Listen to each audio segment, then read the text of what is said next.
Just seeing if it's working so far. I'll do my intro after we get it working.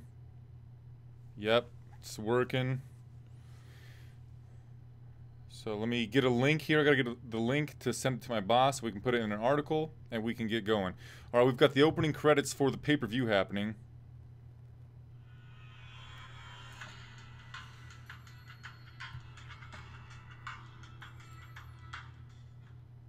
Nope, not yet. Not the opening credits yet. It'll be happening shortly. It is 9 o'clock.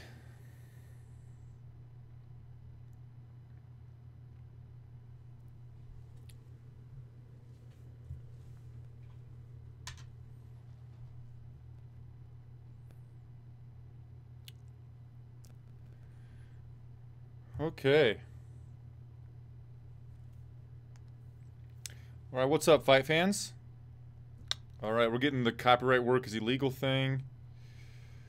Let me send this link to my boss.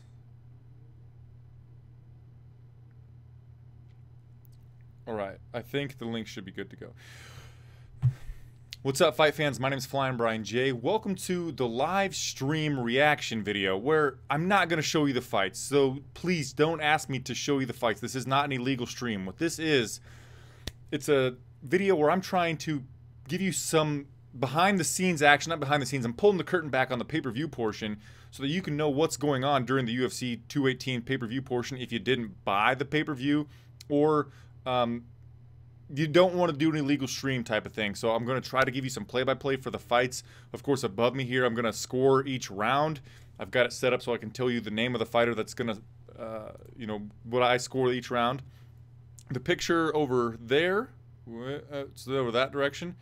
That is going to be the fight that is happening currently. So our first fight that we're going to watch on the pay-per-view portion is Tisha the Tiny Tornado Torres versus the Karate Hottie Michelle Waterson.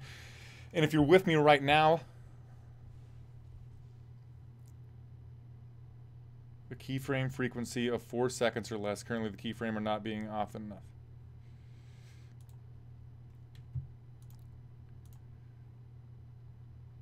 Keyframe frequency. How in the fuck do I do that?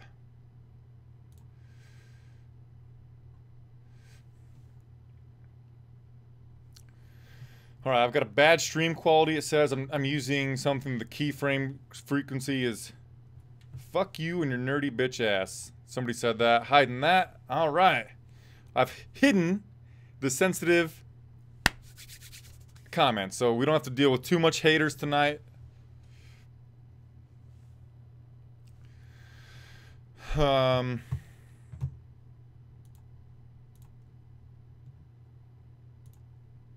Change keyframe.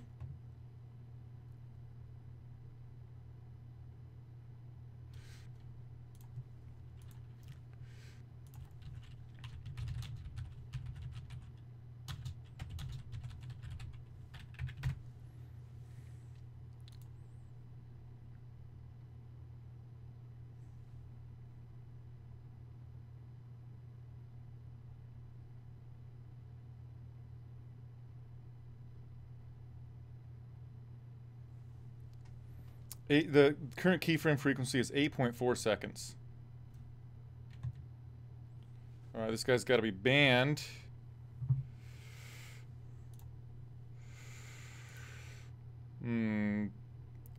Block. Okay, block that person.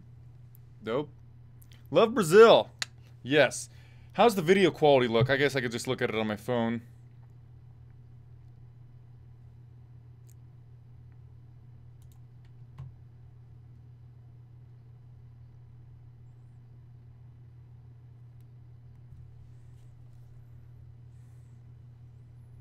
Let me just see. I don't know, it looks fine on my phone. Somebody that's not a jerk, tell me in the comments, how does the video look? Is it coming across fine for you?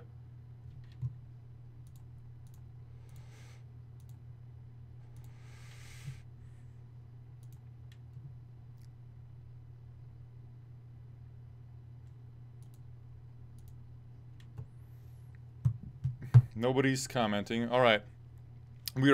We just watched Paul Felder TKO Charles Oliveira in the second round with fucking vicious left elbow to the face. Charles actually tapped out to it.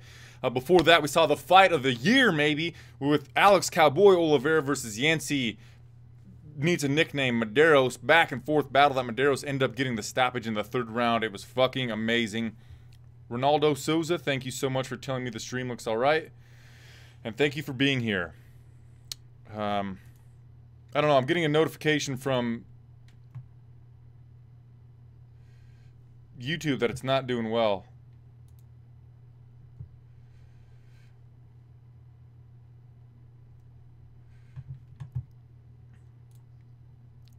I'm only using 9.5% of my GPU.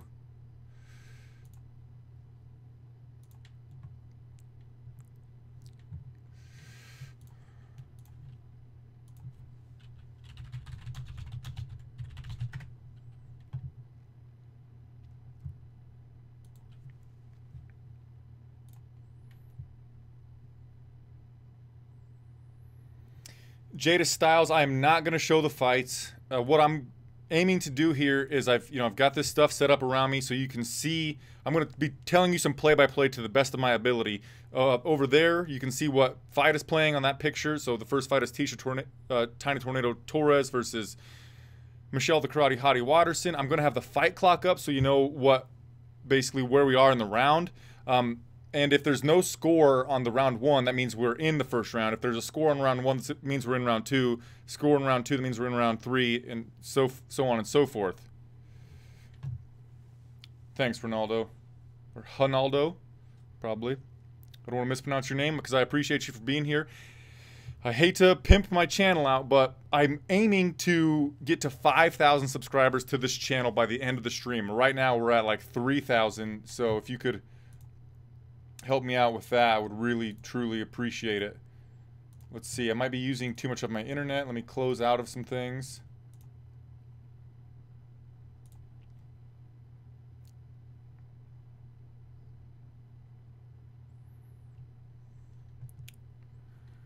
Hmm.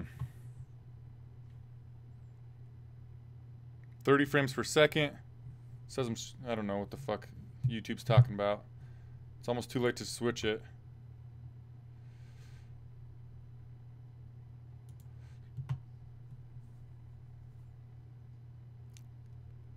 Diluta? I don't know. That might be spam. I've got to put that person in timeout. And if they do it again, I'm going to block them. Hello from Brazil, Dr. Gamut. His English isn't very well, but his name is Jetro. What's up, Jetro? Thanks for kicking it, brother.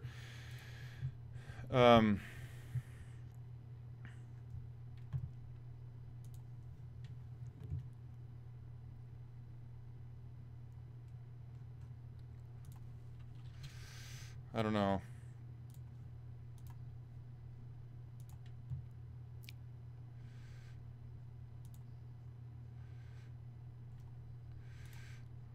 Let's try that. Just going to keep trying some things. If you're Dylan Davis, I'm not going to play the fight. I'm just going to give you some play-by-play. My goal is to tell you what's going on in the fights so that you don't have to buy the pay-per-view if you don't have enough money trying to save for Christmas presents or whatever, and you don't want to get an illegal stream or something like that. I'm trying to get a free alternative to buying the pay-per-view, but keeping informed about what's happening. Of course, you could go on Twitter and keep refreshing and refreshing and refreshing, see what's happening. I'm going to turn on the fight clock above me so you know where we are in each round. This picture is going to show you what fight we're watching at the time.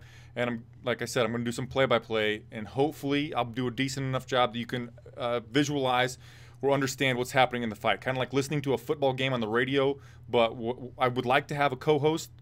Someday that could happen, but it's difficult for my settings to be able to do that, so I'm going to do it by myself. I'm going to be the color commentator and the play-by-play commentator.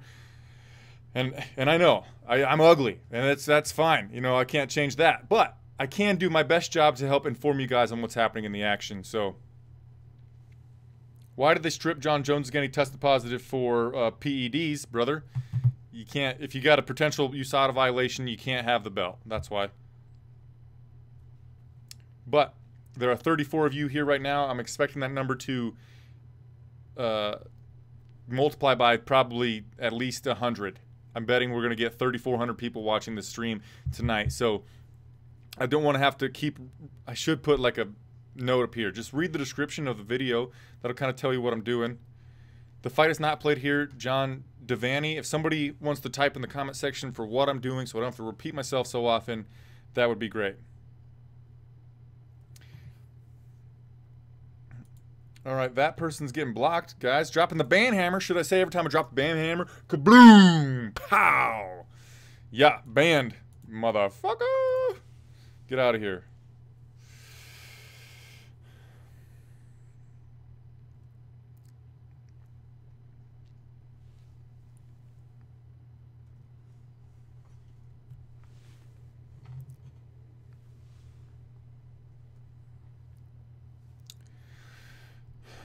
All right, and in the description box below, you can get a link to my Twitter, my Facebook page, so you can chat with me on other days other than today. I'm very active on social media, and if you ever have any questions, you can send it to me via DM.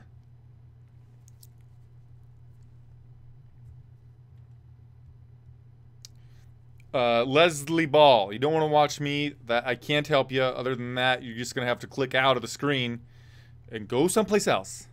Sorry. Some of these people are going to want to hang out with me. I'm pretty fun time.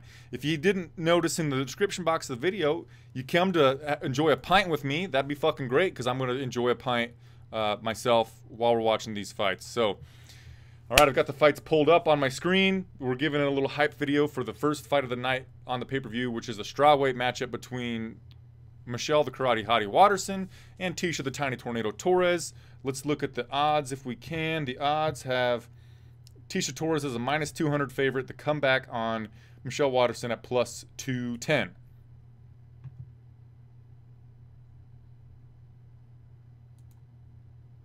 All right, that person's got to get blocked, so sorry about it. Report him? Yeah. Yeah, we're going to report him too. Report it. Sorry, buddy. Toodaloo. I cannot play the audio. That is illegal. I'm going to do all the fights, yeah? I can't play the audio. Sorry, guys. But I will be doing all of the fights. And I might forget to do the play clock. Oh, which is...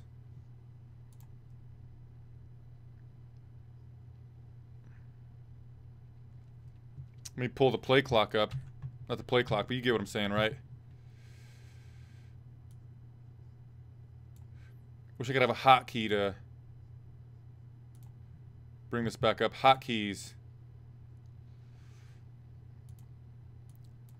Start and pause.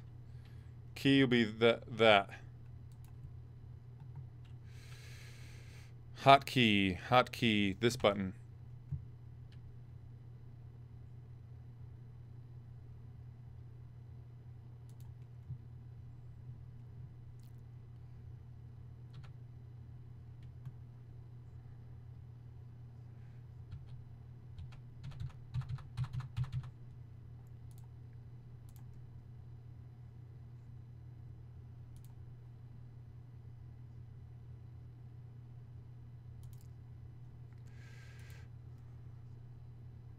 All right.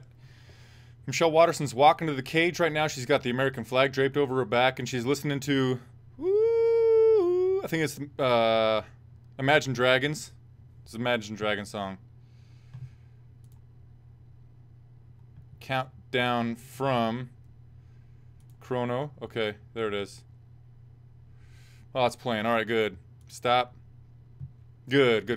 All right. We're just set. I was just practicing with that. Hey, RV, thanks for hanging out. Saf is betting on Holloway to get the victory in the main event tonight. Michelle, the Karate Hottie Waterson, is in the Flyin Brian J prep point, taking her sweatpants off, revealing her fight kit. She's giving her teammates a hug. She's got Jackson Winklejohn in her corner and her husband. So her three cornermen are Jackson, Winklejohn, and her husband. She's currently getting Vaseline put on her face. Michelle Waterson is the former Invicta Atomweight champion. She has finished 12 of 14 wins, 9 of those via submission, and 100% takedown accuracy in the UFC. That is bullshit, I think, because when she fought Thug Rose, she went for a head and arm throw, missed it. That should count as a takedown attempt, and then Thug Rose took her back. Let me know if the video quality is poor, and I will try to do my best to remedy that, but it looks fine to me on my phone here, so excuse me. All right, now Tecia Torres is about to make her way to the octagon.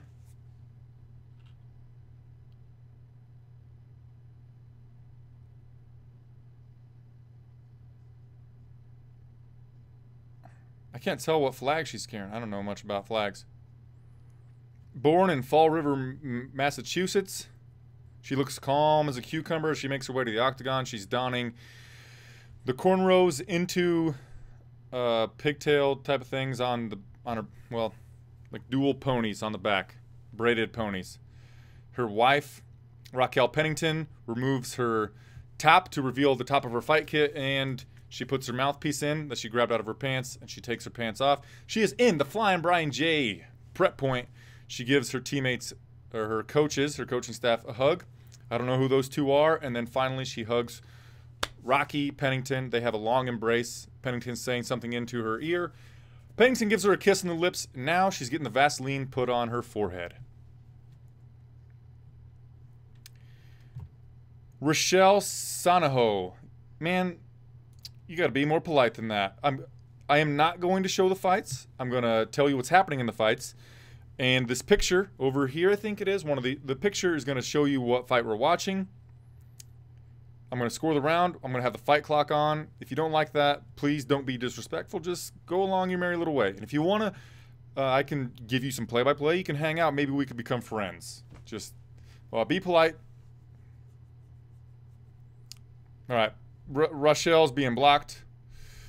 Bam. Banhammer. Pow. Can't have you cursing and shit. All right.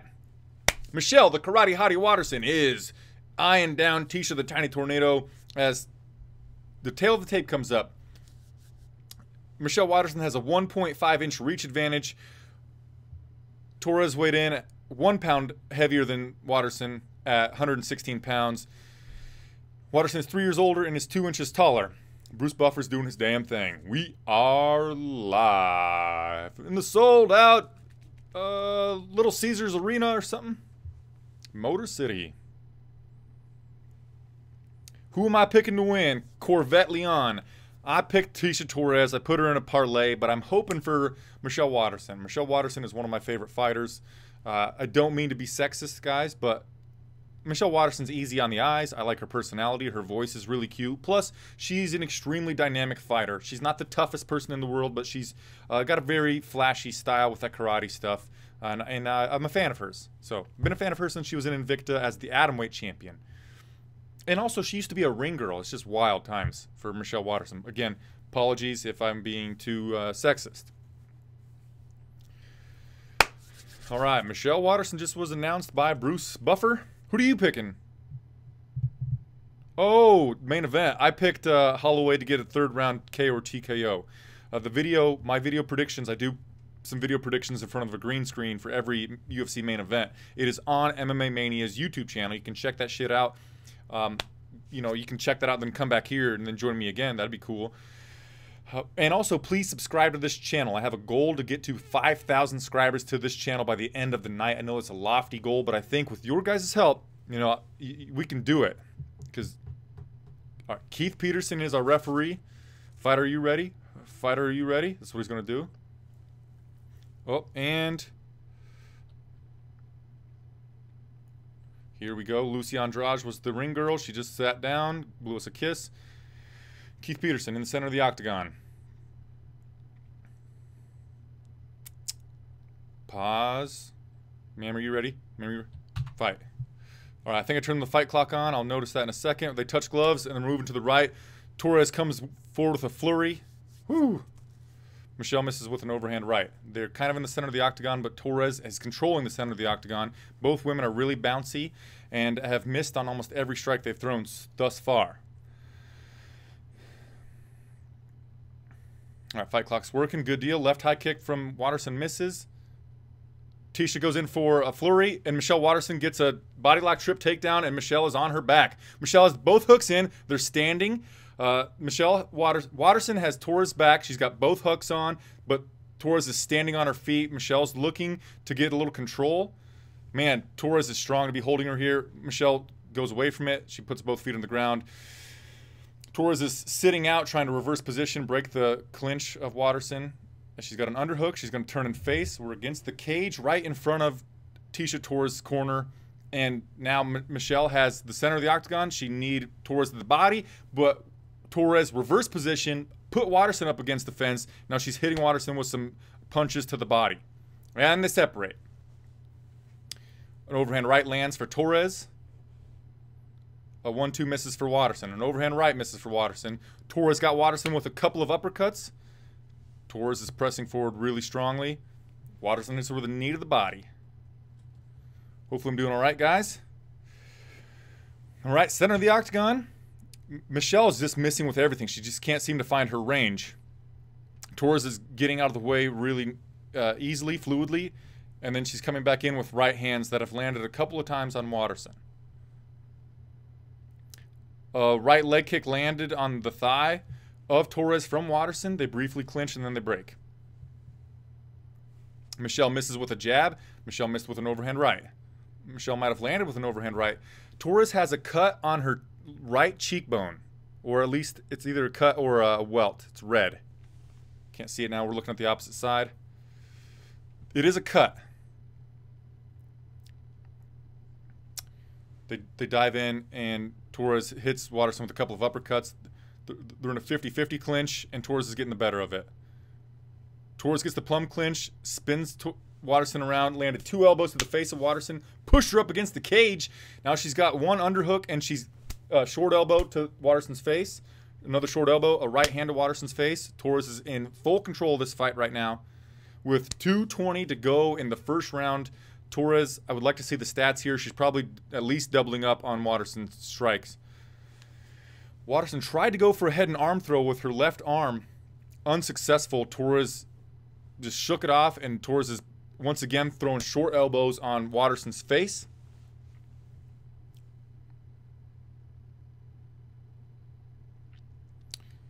Right elbow once again lands on Waterson's face from Torres. Torres landed a knee to the body, and we are in this position. Oh, Waterson landed a left hand and got herself out of the clinch, but she eats a 1-2 for her trouble. Another 1-2. Torres has a significant strength advantage so far in this fight. I think, well, so far as so to say that she's going to have a strength advantage throughout this entirety of the fight, and we know that Torres has amazing, amazing cardio. So Waterson needs to do something to get the momentum on her side right now. She's kind of being brutalized up against the fence. Waterson's got a whizzer on her left side, and she hits a knee to the body of Torres from her back is on the cage. Waterson pushes off the cage, circles towards the middle, but Torres once again controls the center of the octagon, and Waterson just ate an overhand right from Torres.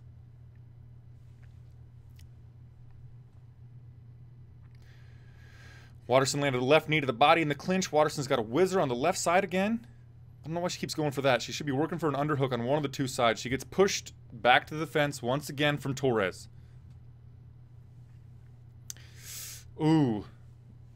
Torres just put her right palm on Waterson's face and then put a left over the top, and that hit Waterson right on the temple.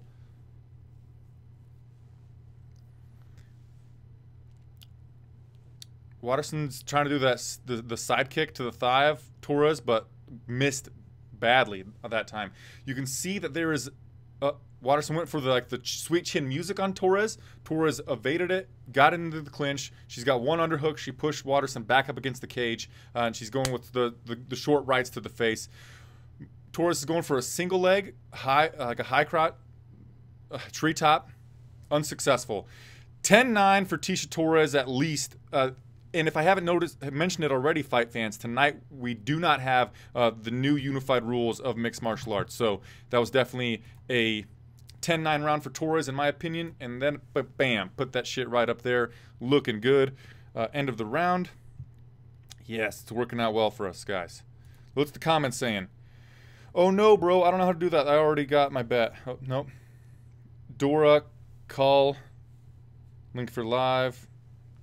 68 of you are here. Thank you so much for joining me. I truly appreciate you. Right now we're in between rounds. We're in Waterson's corner.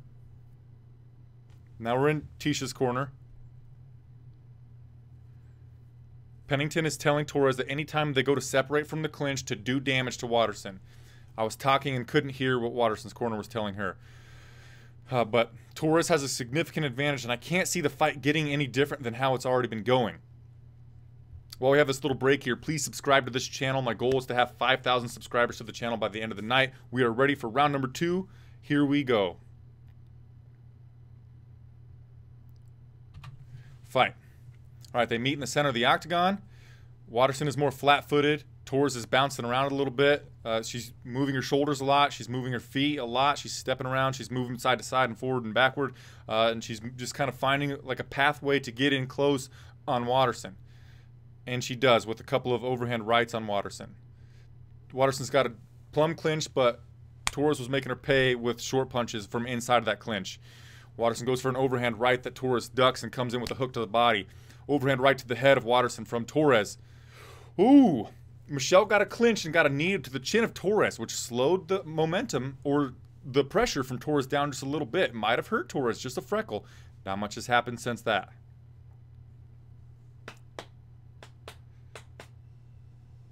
Who's fighting now? Hardy Boys, you can always see who's fighting. I think it's in this picture over here, is it? Nope, it's over there.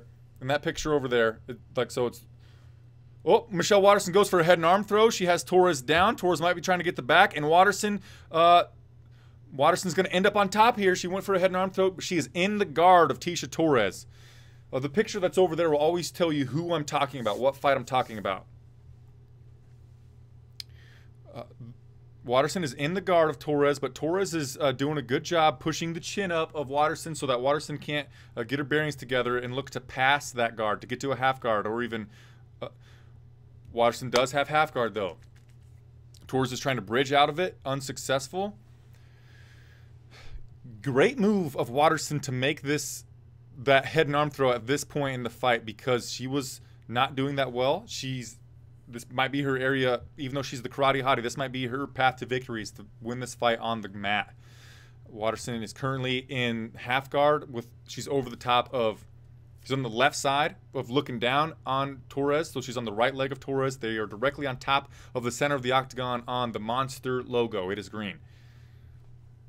Waterson's going to put a knee to staple down the right arm of Torres, but Torres is looking for a Kimura grip on Waterson that she would probably use to reverse position. I don't think that she could get that Kimura if she lost the grip anyway. Waterson is trying to dig her head under on the opposite side of Torres. Maybe she's going to look to set up a head and arm triangle or an arm triangle choke. Torres kind of bridged out of it and rolled toward the half guard side of Waterson, and Torres is controlling the wrist of Waterson. She once again is looking for the Kimura grip. She's going to use that. It looks like she's going to... Nope, she lost it again. She was very close to reversing position again. Michelle might be winning this round based on how much top control she's had, and I don't know the stats on who was winning the strike. Like, clearly, I think that Tisha was winning the striking exchanges, but I don't think it was a big enough gap to negate having... We're talking about like 2.5 minutes of top control if Waterson can hold it here, but Waterson would need to pass the guard and do a little bit of ground and pound to really... Yep, she got a right hand on Torres. Waterson needs to do more from the top, but Tisha is doing a really good job of working for Kimuras, like to sweep, and working off of her back with short punches on Waterson, short elbows as well. Now Waterson, I told you what side she was on in the half guard. She's on the opposite side of half guard, and Tisha threw her legs up, and now Waterson is almost in a triangle choke, but Torres would need to... She needs to get her left leg underneath of her right leg because it's the right leg's behind the arm and the left leg is above the arm, so she's looking for the triangle like this. But she does not have the foot over... She doesn't have her leg over the foot to cinch it down. But this could be scoring her points off of her back, too. That's something we need to take into consideration. Waterson is stacking her. And Tisha's tiny little legs, her short, like, thick legs, she's having difficult time to lock in that triangle choke. Waterson is doing a good job of stacking her and stepping toward the leg that needs to clamp over the foot so that she's keeping the distance away so that Torres cannot clamp that thing down. Waterson's doing a good job.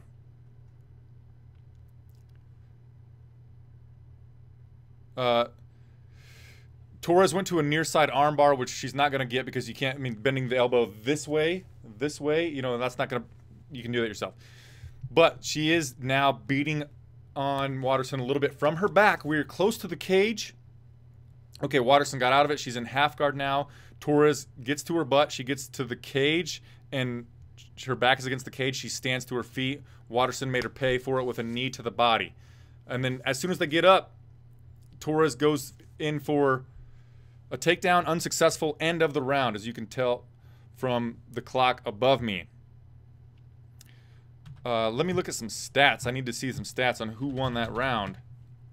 I mean, I think that Torres won based on her strikes on the feet, also off of her back. I know that Waterson had good control. Ah, that's a tough round to score. You know, for this, it's tough for, like, guys, you got to bear with me a little bit because it's tough for me to score while I'm talking, trying to tell you what's happening. But for the sake of fun, because Waterson did have 2.5 minutes, no, 4 minutes of top control in that round, I'm going to score round number 2 for Waterson. But if you disagree, I don't fault you at all. All right. How am I doing? Let me know how I'm doing in the comment section, guys. You there? Let's see it. Let's hear it. Now, should I block that person or just hide their comment? I'm just going to hide their comment. All right, guys. Like, tell me what's up in the comments. How am I doing? All right. I think that it might be tied heading into the third round. It's a very close fight. And we're in the third round. They meet in the center of the octagon. No touch the gloves. Once again, Torres is bouncing, and she lands an overhand right on Waterson. We are still in the center of the octagon at not too much of a distance, but still at a distance. Waterson landed an outside low kick. Front kick misses from Torres.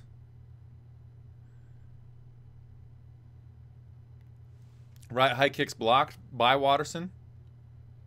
Waterson very narrowly landed an overhand right, but with no authority.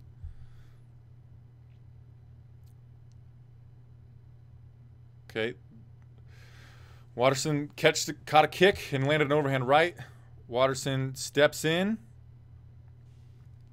Waterson's trying to push Torres against the cage. She gets reversed, and Torres pushes Waterson up against the cage. Waterson has an underhook on her right side, but Torres is using that to... Oh, you got a whizzer, so like basically 50-50 on where the arms are. But Tisha is pressing Michelle up against the fence. She has the head pressure. She has her head underneath of Michelle's chin, pushing her up against it. Michelle gets out of that. Michelle's doing a pretty good job right now, framing off with her elbow to get Torres' head away, and she loses that. Torres breaks the clinch and misses with an overhand right. Then she lands an overhand right. Michelle misses with a right leg kick.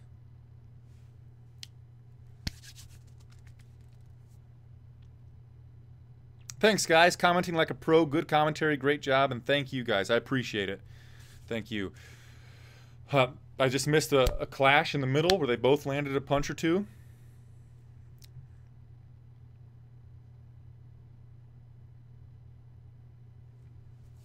They're in the center of the octagon. Michelle landed a 1-2. Pretty good with some authority, but to no effect on Torres. We are directly on the center of the octagon over the green monster logo. Michelle missed with an overhand right. Michelle's throwing an overhand right a lot. And right there, she just got... Oh! Ooh! Torres landed an uppercut on Michelle, but then Michelle landed the same side head kick on Torres. Torres just landed a couple of right hands on Michelle. Michelle has a mouse underneath of her left eye, and she might be breaking mentally a little bit. She seems to be a little bit dejected. My fiance just texted me. I'll text her between rounds. Or fights.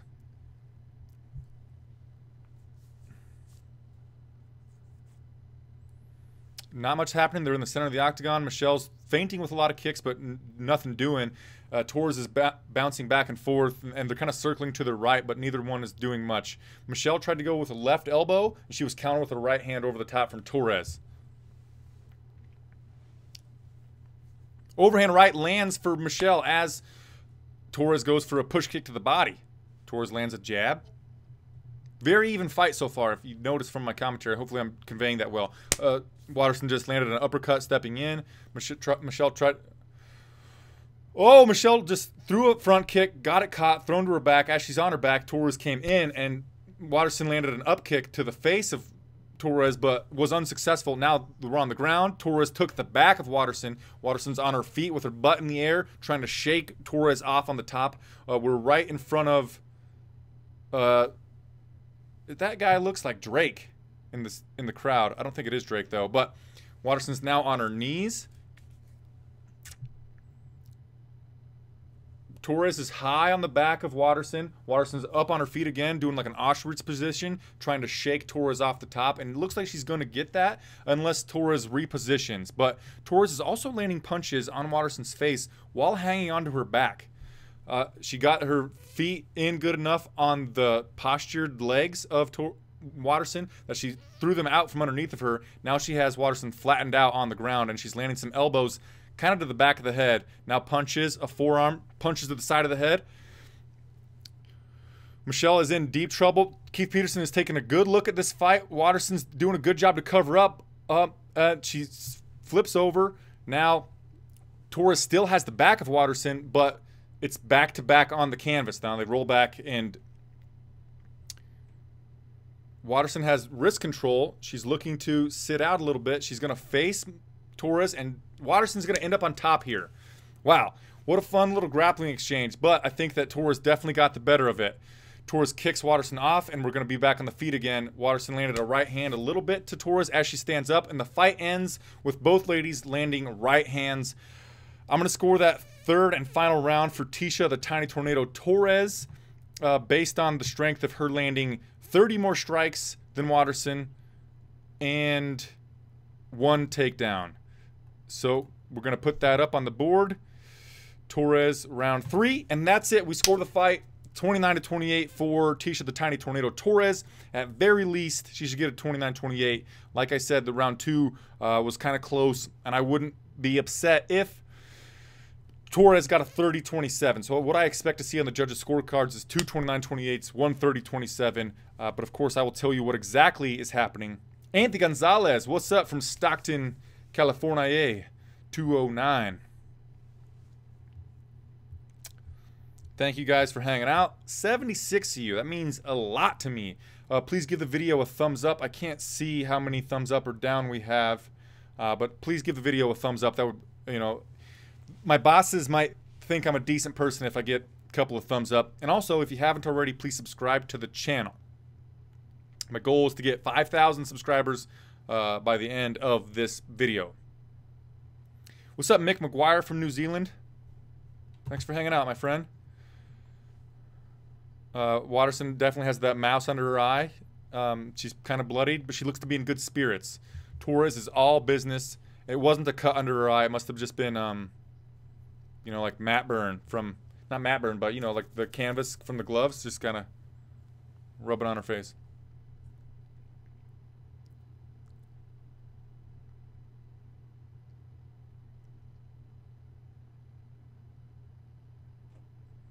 Boom. I fucking nailed it, you guys. The first judge gave it 30-27, and the next 2 gave it 29-28 for the winner by unanimous decision, Tisha the Tiny Tornado Torres. Yes, Joe Rogan is with the tornado. Let me listen in.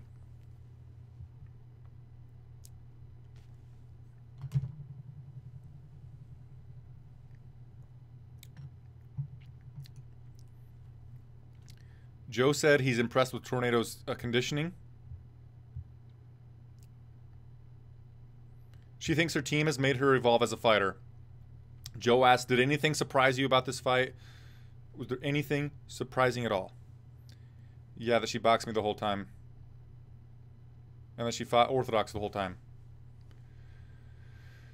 Tisha has the second most wins in UFC strawweight history behind Joanna and Jacek. Joanna has 8 and 1 ahead of Thug Rose Namajunas. Namajunas has 5. Tisha says if she had more time, she could have stopped the fight. Maybe not. I think that because Torres' only defeat in her UFC career, pardon me, in her entire mixed martial arts career was against the new champion, Thug Rose Namajunas, perhaps we could give Tisha, let me make sure, yes, it was April 16th of 2006. Tisha Torres lost to Thug Rose via unanimous decision. That fight happened in Tampa, Florida. The fight card was UFC on Fox, Teixeira versus Evans.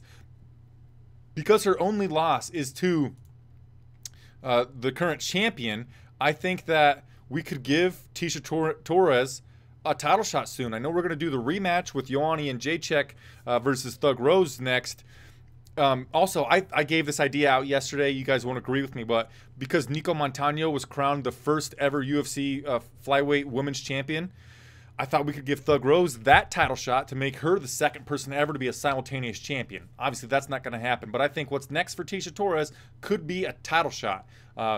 She's looking better and better every single fight, and where she only lost to the champion via decision, that's something there. Now, let me change the picture to this. Bam. Our next fight is going to be Eddie Alvarez versus Justin the Highlight Gaethje, and my oh my, I better get my Xanax, or not Xanax, this is lavender, get my lavender ready, because this fight is going to be fucking crazy. I might have a heart attack during it, fight fans.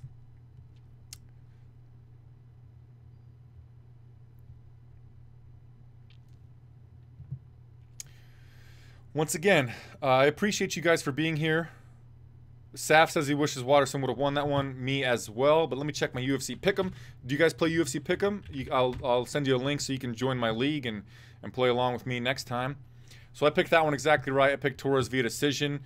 Tonight I am 8-1. I missed Oliveira versus Medeiros, which you guys are talking about is like not a Xanax popper. It's lavender. Thank you, C. Martin. I really appreciate it.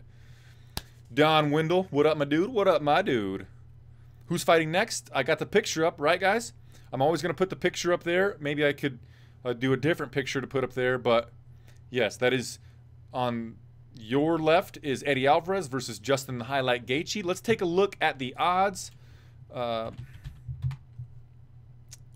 Let's see. So I had Tisha in one half of a parlay, so that's good. The odds currently have Justin Highlight Gaethje as a -165 favorite, with the comeback on Eddie, the Underground King Alvarez, at +155.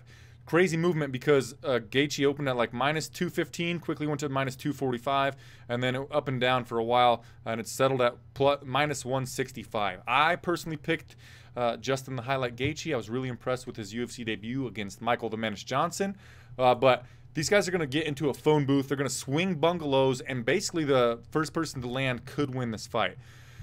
I don't know. I'm fucking pumped about it. Who are you guys picking? Let's see.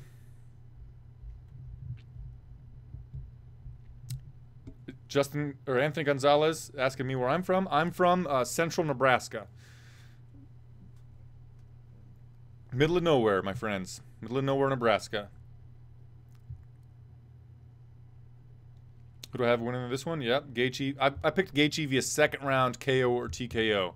I also bet on Gaethje, so I'm really hoping that he wins, but I will not be upset if I lose $5. You know, I don't do big bets. I just like $5. I'm hoping that I can, you know, turn that $5 into like $8 or whatever. But more than that, more than those that I care about those $3 is I care about this fight being fucking exciting. I'm really hoping this is more exciting than Alex Cowboy Oliveira versus Yancey needs a nickname Medeiros. But if that happens, this is going to be the greatest fight ever, right?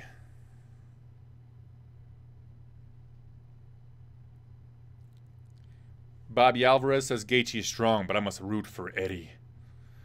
I hope for an upset, but Gaethje is a monster. What did I think about the Oliveira fight? You mean Oliveira versus Medeiros? Absolutely bonkers, batshit crazy. It was so exciting and back and forth. guys, what I love about fights is not like one person winning the whole time and using a lot of spectacular techniques, but more than that, I love two people having a back and forth battle that has a lot of ebbs and flows. Ebbs and flows is my favorite word when describing fights. I like to see one guy winning, then the other guy winning, then somebody gets rocked, then the other guy gets rocked, and then somebody comes back from like the jaws of defeat to snag victory out of thin fucking air. That right there for me is hella exciting. And then also when you can add, beyond that, add in like some emotion to the fight. Like Conor McGregor, I know that he gets a lot of hate, he gets a lot of love, he's on both sides of the fence, but Conor McGregor in his fights, he has ebbs, he has flows, he has spectacular technique, but he also makes you care about the fight. Whether you hate or love Conor McGregor, he makes you care about the fight. And for example, Alvarez versus Gaethje here. Am I talking too fast, guys? I sometimes do that. I'm pretty excited about this fight. Excuse me. Gaethje versus Alvarez is...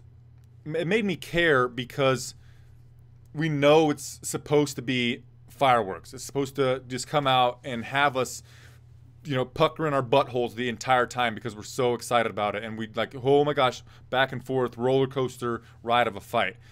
This fight has emotion. It's going to have high-level technique that's going to take place in a phone booth. These guys, Eddie Alvarez is the former UFC lightweight champion of the world. Justin Gaethje is the former WSOF champion of the world. And I forgot, Eddie is also the former Bellator lightweight champion of the world. There's just so much going on in this fight. And if Gaethje were to win, he potentially is going to get a title shot. No matter if it's Conor McGregor coming back to defend his belt or if it's against Tony El Cucuy Ferguson defending the interim belt. Just, I know I've said a lot without mentioning you guys. I haven't forgot about you. This fight's fucking awesome. Justin Gaethje is making his way to the octagon. He is in the Flyin Brian J prep point. He's taking a drink of water. Let me check on what you guys are saying.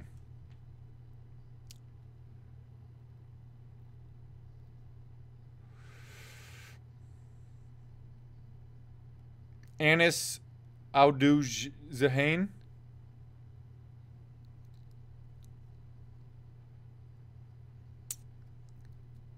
This Anis, I don't know how to pronounce your last name, and I apologize for that. But this, that person has to get blocked. Sorry about that. Anis, no, this is pay-per-view. All the fights that we're talking about right now are behind a paywall. Oh, I got to do this. Sorry, guys, I forgot to clear my score for the last fight. Boom. Alrighty. What's up, guys? I've been neglecting you.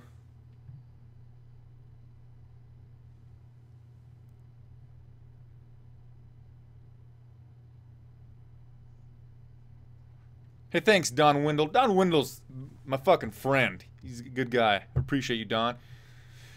Go send my Facebook page a like. It's at Flyin Brian Show, or I think it's also in the description box. And then if you ever want to talk about fights, you just send me a message on there, and I'll talk to you.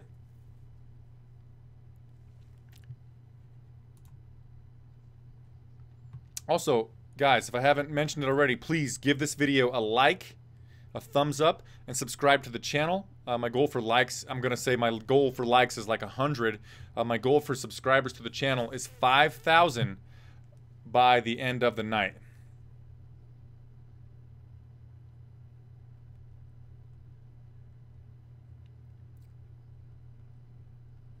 Return my fiance's text message. All right.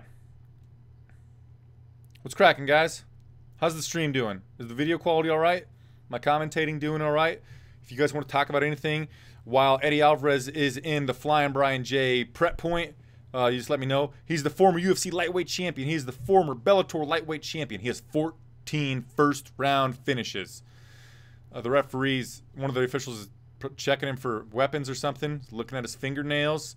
Looks good. Tells him to hug his teammates, I think. Yep. Nope. Sends him into the octagon. I wasn't paying attention. Alvarez takes a second to pray on the steps before passing through the threshold of the octagon. Does one of the Sammy Sosa things, whatever that means. Father, Son, Holy Spirit, I think. Okay. Thanks, Gary Gaster. It's about to go down.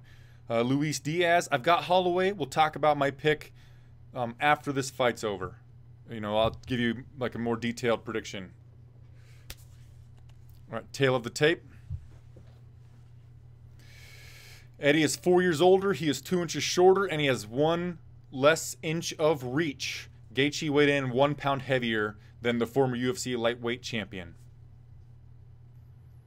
We're going into the introductions to Bruce Buffer. Ladies and gentlemen, this fight is 3 rounds in the UFC lightweight division.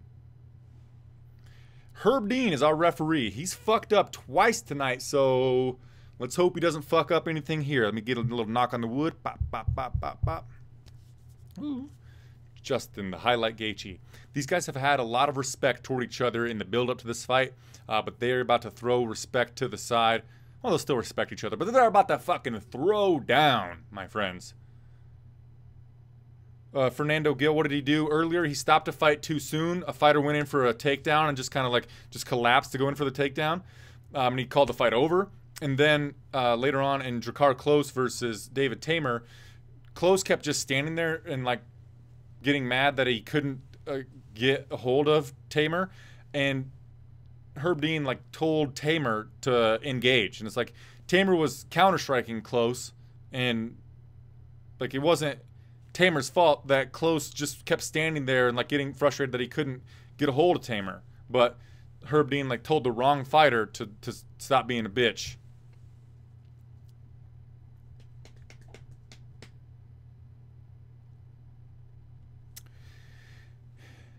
What did I say the odds were? No time. We are in the center of the octagon. Herb Dean's the referee. He tells them to get to their corners. A beautiful ring girl blows us a kiss. She goes to sit down. And let's do it. Touch the gloves. They're in the center of the octagon. Eddie moves to the right. Gaethje starts off with a low kick. 2 low kicks. Gaethje, another low kick. Gaethje's pressing forward. He landed another low kick. He's inside-outside low kicking Alvarez. Alvarez counters with his own outside low kick. Gaethje landed an overhand right kind of behind the ear on Eddie. Eddie bit down on his mouthpiece and threw a couple of hooks. Unsuccessful. Gaethje landed another low kick. A lot of action so far. Gaethje presses forward, misses with an overhand right. Eddie circles to his left. Gaethje landed another outside low kick on Eddie Alvarez. I think if we can get a good camera angle, I think Gaethje's probably already hurting that lead leg of Eddie Alvarez. Eddie goes for a 1-2 uppercut, and he's countered by an overhand right from Gaethje. Gaethje missed with a stepping in jab. Gaethje's pushing forward. Gaethje eats a low kick from Alvarez, and Gaethje missed with an overhand left. Gaethje steps in, goes for a clinch briefly, throws an overhand right, is unsuccessful. Gaethje looks a little larger than Eddie Alvarez, and Gaethje landed another outside low kick on the lead leg of Eddie Alvarez. It's probably like his 8th one. I'm not exaggerating. Gaethje steps forward.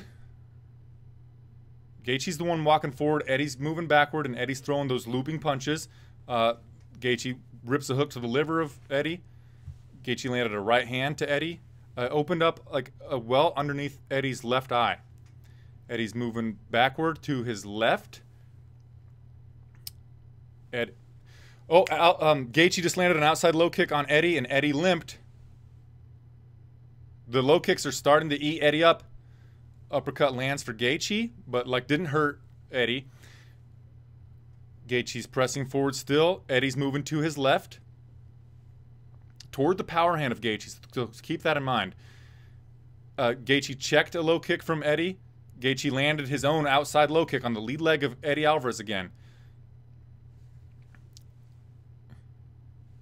Gaethje's pressing forward. Eddie's now moving to his right. Gaethje's got Eddie close to the fence. He's probably not going to close Eddie up against the fence because once Eddie's against the fence, he's really good at springing off with powerful punches. Gaethje's probably just going to keep pressing him. We are in the center of the octagon. Gaethje's pressing forward. He blocked a few punches from Eddie. Gaethje moves forward with a jab and then an outside low kick again. A jab from Gaethje on Alvarez. Excuse me, I'll do the last names. Alvarez throws 2 uppercuts. Gaethje blocked him with his arms. Gaethje landed an overhand right.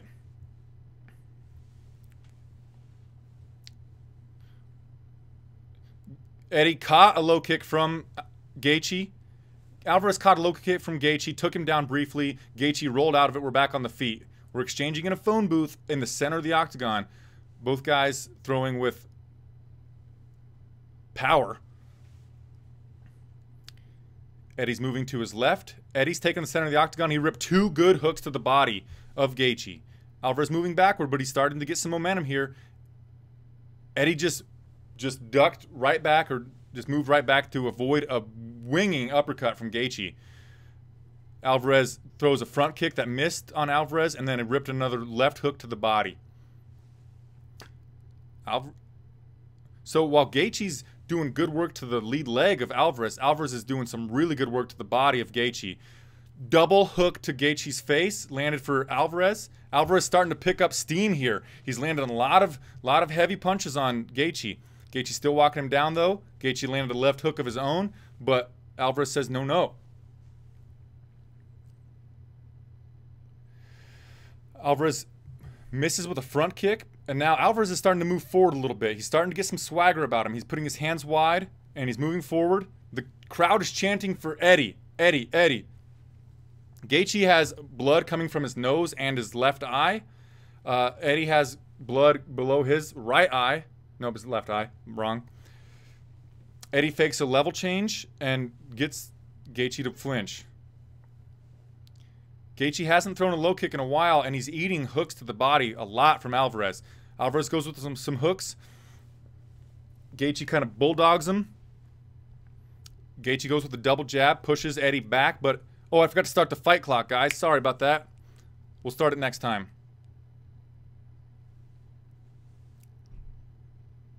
Outside low kick landed there for Gaethje. He's going back to the well. Sorry for not starting the fight clock, guys. I fucked up. Eddie tried a cartwheel kick to end the round, and Gaethje ends up on top. Very interesting round. Very interesting round. Significant strikes landed were 63 in favor of Eddie Alvarez to 37 for Gaethje. We have to score that round for Eddie Alvarez. Woof. Sorry, Mick. I'll start the fight clock this time. My bad.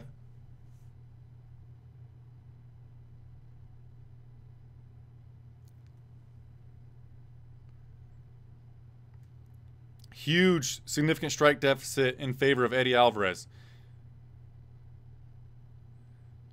Eddie's corner says he has to hit that 31 and run with it. We're putting Vaseline on there's like tiny little cuts under both of Eddie's eyes.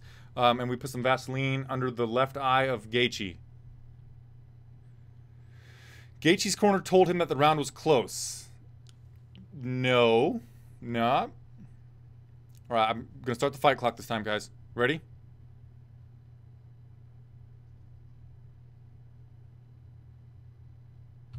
All right, here we go. Round number 2. Alvarez lands his own low kick on Gaethje. Gaethje's pressing forward. Outside low kick lands for Gaethje. Alvarez misses with a wide left hook. Gaethje ducked under it.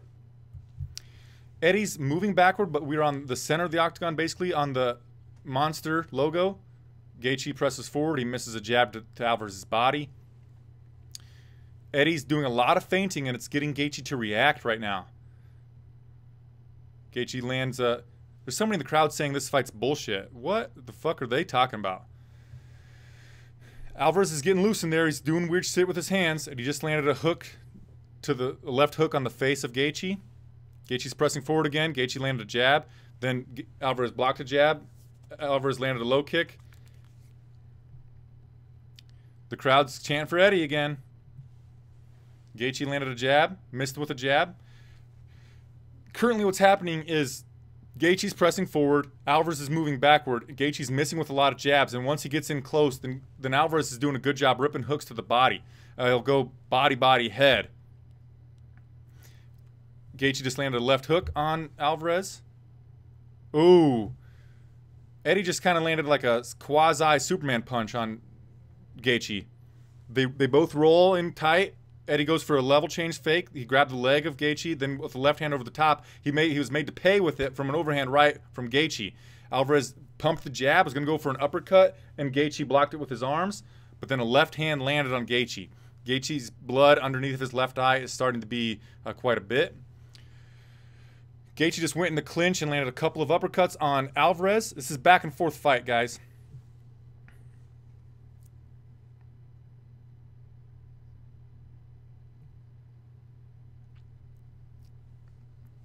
Alvarez pressing forward. He rips the hook to the body on the right side and comes upstairs with a double jab. And Gaethje's having trouble getting past that jab of Alvarez. Alvarez is moving backward, but he's always successful with that jab. And then once Gaethje stops pressing forward, Alvarez is attacking. I'm surprised neither guy's really got rocked yet. Overhand right lands for Gaethje, but doesn't do much for it. Eddie's doing a really good job pumping the jab out there. Jab, jab, right hook, then left hook. Eddie landed a hook to the body. Eddie's just, man, Eddie's volumizing Gaethje.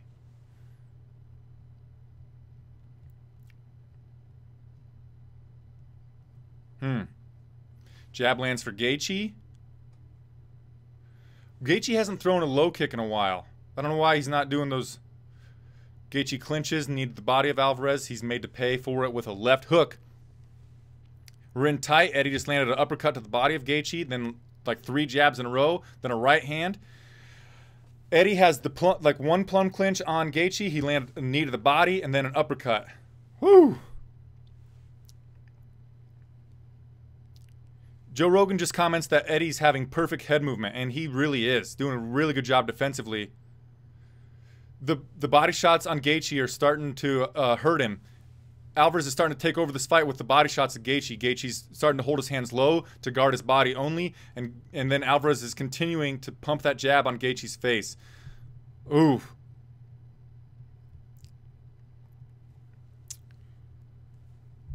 Gaethje landed the outside low kick on Eddie. Eddie just ate it like it was a donut or a sandwich. Crowd starts to chant once again for Eddie. This is a fun fight so far. Knee to the body from Gaethje lands. Eddie briefly switched stances to ward off the low kicks from Gaethje, but Gaethje's not going back to the well. Wonder why he's not going back to the well. Go back to the well, Gaethje, you fuck. Excuse me for cursing.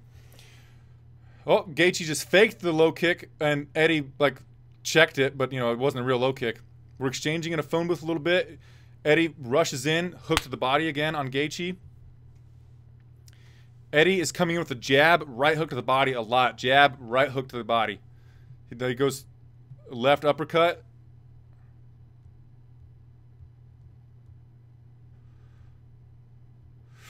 Gaethje lands the outside low kick to Alvarez, and he stumbles a bit, but Alvarez just comes back with 2 ripping hooks to the body. Gaethje does a Diaz thing, but then Eddie makes him pay with a right straight down the pipe. Knee to the body from Alvarez. Gaethje goes in for a level change. Oh my God! Gaethje went in for a level change. Eddie warded it off. Gaethje flipped over backwards, bounced off the cage as he came forward. He ran into a knee of Alvarez, and that obviously is the end of the round. Gaethje has his hands on his knees. He looks to be a little dejected. He's getting some end swell on his face. Woo! Eddie's corners tells him to hit him with an inside double 3. Definitely 2 rounds in favor of Eddie Alvarez. Let me look at the stats quick. You guys are interested in them. Round number 2. Eddie landed 88 significant strikes and Gaethje landed 44. In total, we're talking about 151 significant strikes from Eddie Alvarez to 82 from Gaethje. So Gaethje has landed less strikes in this fight than Eddie Alvarez landed in the second stanza of this bout. Incredible. The jabs from fucking Alvarez are just paying real dividends. The jab, jab, right hook, every time they get into the clinch, woo, the hooks to the body. They're showing a replay of Eddie going with the right hook to the body, a left hook to the body, then a right hook upstairs. And then it was a shin to the face at the end of the round that I said when Alvarez did a backflip. All right, got to remember the clock, guys. 3rd and final round of a pretty exciting bout. Here we go. There's not many ebbs or flows as I thought there would be, but Eddie is just pouring more volume onto Justin Gaethje. Eddie fakes a level change. Alvarez has a huge, swollen, like, right face. It's right around his teeth. The bottom of his cheekbone, I'm guessing, is swollen as fuck. We are in the center of the octagon. Eddie's faking level changes, and he comes over top with the right hook. The left hook from Gaethje's landing pretty good. Maybe that's got to be the... 2 outside low kicks from Gaethje lands, and Eddie switches stances.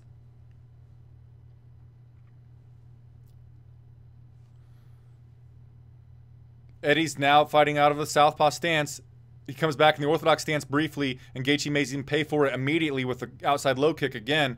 Eddie's going for like a takedown to try to get in the clinch, but his left knee will not allow him to get any forward pressure on Gaethje.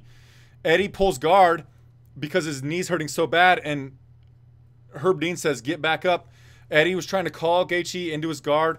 Eddie's fighting out of the southpaw stance right now, and Gaethje is moving forward, but Eddie just checked an inside low kick from Gaethje with his knee that could have probably hurt Gaethje's leg, but this round is all Gaethje so far. Eddie's back in the orthodox stance, and he eats an outside low kick again. Eddie's got the plum clinch, a couple of uppercuts on Gaethje. We're in the center of the octagon, guys. Eddie is once again in the orthodox stance. He's trying to press forward to get Gaethje into a clinch, but his left leg will not allow him to get any forward pressure on Gaethje. They're in a clinch for a second. As they break the clinch, Gaethje landed a left high kick on the neck, basically, of Gaethje, and then came with the right low kick on Eddie, who is now, once again, in the orthodox stance. Another outside low kick from Gaethje lands, and Eddie's leg is purple. Eddie's back in the southpaw stance. Now he's back in the orthodox stance after trying a spinning back fist. Eddie somehow got Gaethje's back, and now Eddie has Gaethje down. We're scrambling here. Gaethje gets back to his feet and spins out of the clinch. Eddie's once again in the orthodox stance, and he eats a fucking outside low kick from Gaethje. Another outside low kick. I can't even say them. Gaethje's in the clinch. He lands an uppercut to Eddie. Eddie's face is swollen like he got stung by a bee right now. Only on his right side. It looks like Eddie got stung by a fucking bee or something. He's allergic. Or he ate a nut, and he's allergic to that, too. Give him a shot of epinephrine. Gaethje kicked the leg out again, and Eddie fell. Gaethje kicked the leg again. Eddie Alvarez has the plum clinch. And he's going for the uppercuts against Gaethje again. And while he's doing that, Gaethje's going for the low kicks. While he's getting punched in the face from Alvarez, who has the one side of the plum clinch, Gaethje was going for outside low kicks. Alvarez pushes forward. He's trying to push Gaethje forward, but his knee, once again, won't allow him to really get pressure on Gaethje. Gaethje hits him with an uppercut to the body. Eddie actually pushed Gaethje up against the fence briefly here. I'm sorry I'm saying Eddie and Gaethje. That's how I know them. Once again, they were kind of in the clinch, and Gaethje hit him with the low kick. Uppercut from Gaethje lands.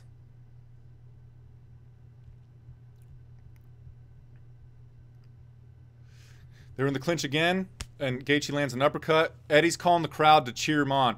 A knee to the face of Alvarez. Alvarez hit Gaethje with a knee to the face, dropped him, and the fight is over. Eddie Alvarez almost doesn't understand what happened, but he hit Gaethje with a knee to the face, dropped Gaethje face down on the canvas, and Herb Dean called an end to the contest. Eddie Alvarez is on the side of the octagon with his face a fucking mess. He definitely has a broken cheekbone on his right side, but Eddie Alvarez is triumphant on the edge of the cage after hitting Justin Gaethje with a knee to the face. Both guys are a wreck, and both guys are going to have to go to the hospital right now. Jeez, they're putting ice on the face of Eddie Alvarez right now as he's hanging up against the fence. His corner's trying to lift him up like in celebration, but the official or the NSWEL guy, the doctor, is putting ice on Eddie's face. A plum clinch. When they were doing this all fight long, they would get into the clinch. Like I was saying, Eddie Alvarez would get the clinch on Gaethje. When Gaethje would kind of bulldog in there, Alvarez would get that clinch. Gaethje was going for outside low kicks still when he was in that position. And while he was doing that, Eddie hit him with a knee to the face. And Gaethje plants face down on the canvas and tries to get back up. And Herb Dean, oh, that knee was fucking brutal. Well, 3 to 4 unnecessary punches from Alvarez on Gaethje when Gaethje was down and unconscious, basically. But impressive performance from Eddie Alvarez. I lost another bet, so that kind of sucks for me. But Might have to end my career of betting. But anyway, so you guys that were going for Eddie, congratulations. Eddie, the Underground King, knocks out Justin, the Highlight Gaethje. I don't know the official time yet, but let me take these off there. And just, I can't put, I don't know, I should have put it on my screen, but let me try to do something quick, guys.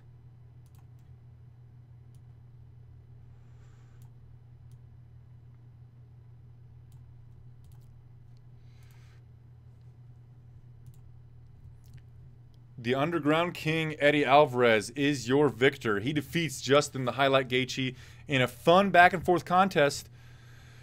I don't know if it'll be considered fight of the night or not, though.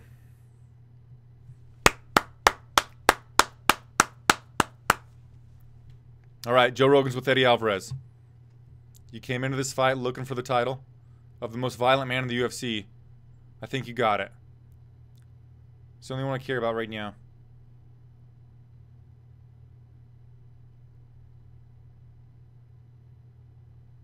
Eddie says all the fans want to see is who was the most violent guy in here. The official time was 3:59 of round number 3.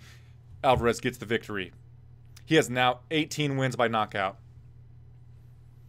Rogan asks about the leg kicks.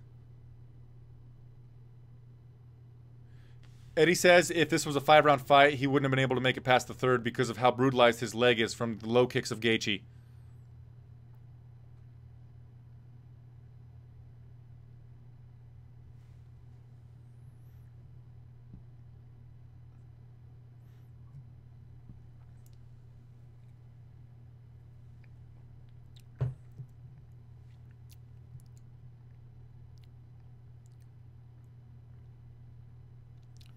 Rogan says, let's take a look at the end of the fight. Ah, that's a fucking brutal knee. Go follow at Grabaka_Hitman on Twitter, and you can probably see a GIF or a GIF of that. That was beautiful. Oof. Fuck, guys. Once this video recap is up on the interwebs, like the replay of this video, this fight, go watch it. All right, what are you guys saying in the comment section? Gary Gaster says, Philly, rise up. Wow. That, I mean, guys, that would have been the main event of any fight night card in the fucking world, right? But no, that was only the second fight of the pay-per-view portion of this card. Good golly, Miss Molly, that right there, my friends, was a special, special thing. All right, let me change the picture. All right, up next, we've got Henry the Messenger Cejudo versus Sergio, the Phenom Pettis. Lil Pettis is up next, guys. Wow. Woo! I hope I did all right, guys. I wasn't broken orbital bone. It wasn't orbital because that's over here. It was like below his cheek and in his teeth area, like below cheek, his whole like right here. But it's on his right side, so yeah, it's over here. Definitely not orbital. I mean, that's this little bone right there between your temple and like by your eye.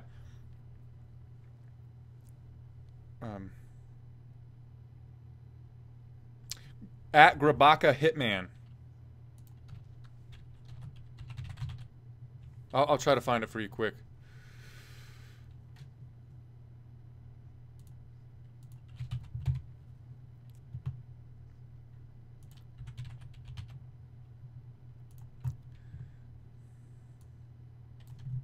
I don't know if we'll have it or not, but I'll link you guys to Grabaka Hitman. If you ever want to see GIFs or GIFs of fights, at Grabaka Hitman on Twitter. I just put it in the comments section so you can just copy paste that over to your Twitter. That's the guy who you want to be following. So that's it. I appreciate you guys for the kind words. If you enjoy hanging out with me during this stream, I implore you, I beg you to please like this video and subscribe to this channel. My goal for subscribers to this channel by the end of the night is 5,000. I would really appreciate it if you could do that for me. It would mean a lot. My bosses might think that I could stick around for a bit. Let me check I don't know how many likes we have to this. Thanks, Travis. We got 26 likes, 17 thumbs down. I think we can do better than that. Come on, guys. What's your question, Charlie? Who's fighting next? I will always put who's fighting next, or like while I'm talking about it, in this picture up here. That is Henry the Messenger Cejudo versus Sergio the Lil Phenom Pettis. But please give the video a thumbs up. I know we can get to 100 by the end of it. With your guys' help, I know we can get to 100. I appreciate that wholeheartedly. And I just hope that we can get close to 5,000 subscribers by the end of the night. That would be that would mean the world to me. So I missed that fight. Got that one wrong. Damn it. I picked Henry the Messenger Cejudo. I picked him via second round KO or TKO. Sergio has gone to a decision in all of his UFC bouts. His last victory was over Brendan Moreno. It was impressive and all, but he got taken down in the first round repeatedly by Brendan Moreno. And who's the best wrestler, like maybe other than Demetrius Johnson, in the flyweight division? It absolutely wholeheartedly has to be Henry Cejudo. He's an Olympic gold medal wrestler, for gosh darn sakes. Also, Cejudo's hands have looked better than ever in his last two bouts. I think he should have defeated Joseph Benavidez, and he knocked out Wilson Hayes. His hands are looking good. He hits with a lot of power, with a lot of quickness. Pettis is really fast. He has good striking, but I think the ground game will be the huge difference here. Just the threat of level changes and all of that will open up the striking for Henry Cejudo. I think that he knocks him out in the second round. And if not, we could perhaps see a decision. But what a night of fights we have seen so far. Also, I don't want to just, whore out myself throughout this whole video. My goal is to give this content for you guys. But if you could like my Facebook page, that would be awesome as well. If you're on Facebook, you want to talk to me about fights ever, you can send me a message on my Facebook page. It's at Flyin Brian Show. It's also linked in the description box. That would be cool. Well, let's look at the stats from that last fight. The total strikes landed for Alvarez versus Gaethje were 197 significant strikes for Eddie Alvarez and 111 significant strikes landed for Justin Gaethje. That is a lot of strikes landed in a 15-minute affair.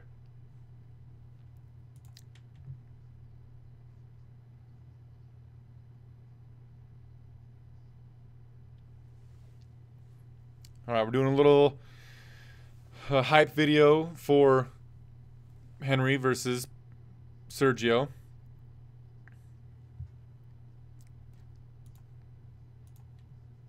The odds on this fight are minus 295 for the Messenger to plus 265 for Sergio Pettis. So what that means is it would take $2.95 to win $1 betting on Henry if he were to win, and you could bet $1 and win $2.65 on Pettis. It's basically like a 3-to-1 odds. Pretty close. The 3-to-1 odds. Hey, thanks, Travis. That's pretty awesome. You were trying to Google an illegal stream, weren't you? I don't blame you, but I can't condone that activity, I suppose. Let's take a look back at this card. So far, 3 fights have gone to the judges. We've got 1, 2, 3, 4, 5. 1, 2, 3, 4, 5, 6 KO or TKOs, and 1 submission due to a rear naked choke. That was Dominic Reyes versus Jeremy Kimball in the second fight of the night. The first 3 fights all ended in the very first round. My goodness gracious. In this game, anybody's game. All right. Lil Pettis is walking out to... What is... Lil Pettis is walking out to...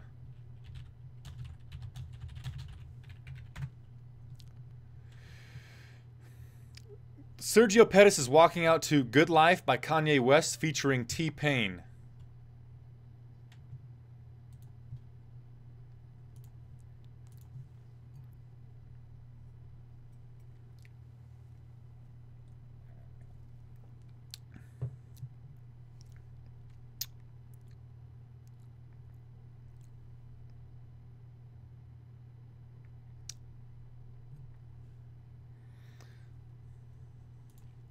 All right, Sergio Pettis arrives in the Flyin Brian J prep point. He gives his cornermen some love, the good old bro hug, you know, the clap with one hand and then you bring it in tight for the hug with a one pat hug. He did that with all of his coaches. He's getting Vaseline put on his face. Here's some information you need to know about Sergio Pettis. He has the 3rd longest winning streak in the UFC flyweight division, the men's flyweight division, we should specify, at 4 wins in a row. He's the 2nd highest striking defense among active flyweights. And he's got 3 wins by knockout, 3 by submission, but none of them are in the UFC.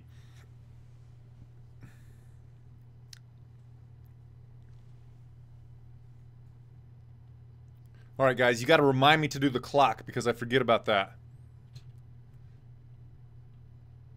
Also, if you have Twitter and you want to follow me on Twitter, it's at Flyin Brian J. It should be in the link below.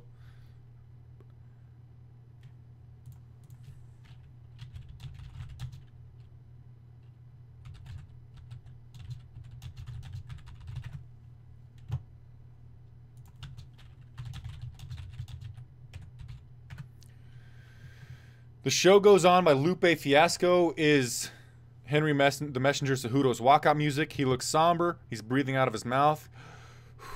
Doing some yoga breaths or meditative breaths. All right, Cejudo is in the prep point. He takes his shirt off. He hands it to the commissioner. Or just throw it on the ground. What the fuck did he just do with his shirt? Doesn't matter. All right, he took his shoes off. His cornerman gave him a drink of the aqua. If you're just joining me, the odds for this fight are -195 for the Messenger Cejudo. Comeback on Sergio Pettis is +265.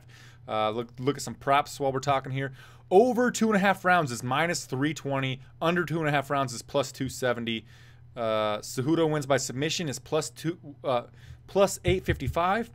Pettis wins by submission is +1750. Pettis wins inside the distance is +765. Cejudo wins inside the distance is +265.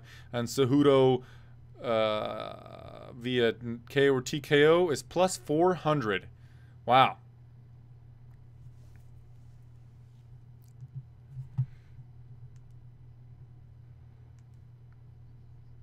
I'm going to give him a timeout.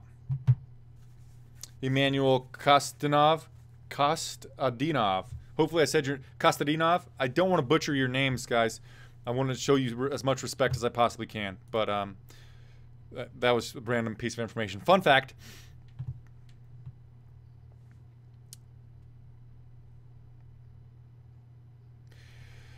If you guys like these, I could probably do them for like every fight, but like the ones that aren't pay-per-view, they'd be more relaxed because you could watch the fights as well, and we could just be chatting while you're watching the fights.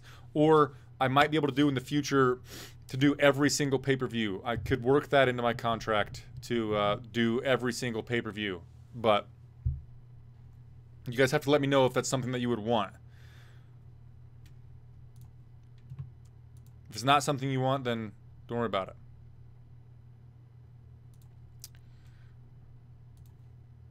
All right, fighting out of Milwaukee, Wisconsin, the 414, Sergio, the Phenom Pettis.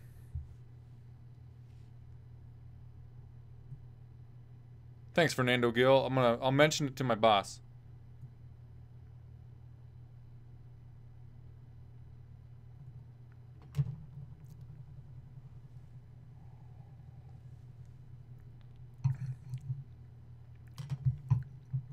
Fighting out of Phoenix, Arizona, the 2008 Olympic gold medal Olympic freestyle wrestler, #2 ranked flyweight contender in the world, Henry, the Messenger Cejudo. Oh, one of Henry's cornermen has on fucking nerdy ass. All right, that person's getting blocked. Report spam. Gonna report spam. All right, touch the gloves in the center.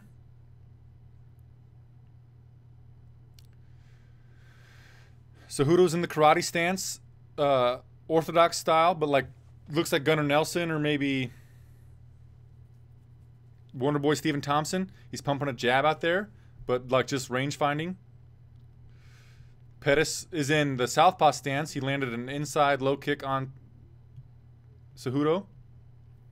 Cejudo lands a right body kick to Pettis, but very barely.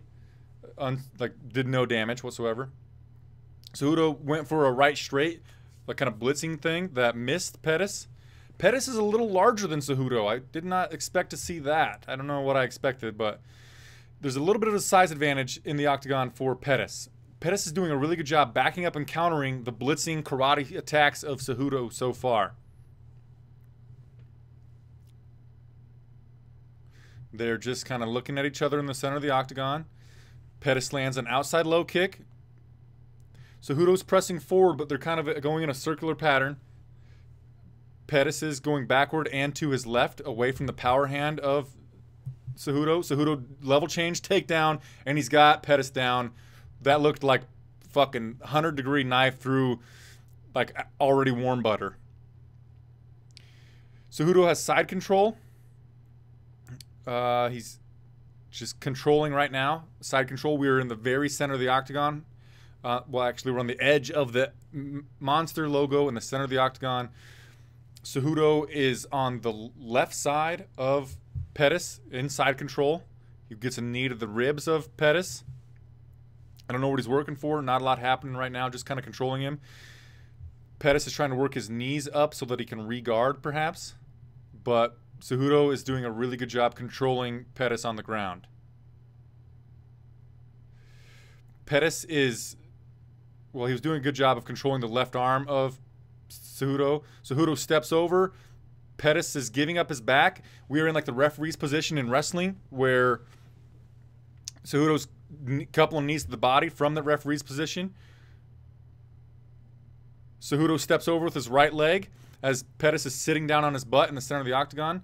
Cejudo has the back with one hook in, loses the hook, moves over back to referee's position. He's doing a good job controlling Pettis on the ground, but Pettis has some left hands from referee's position on the side of the face of Pettis from Cejudo. Cejudo kind of knocks him over.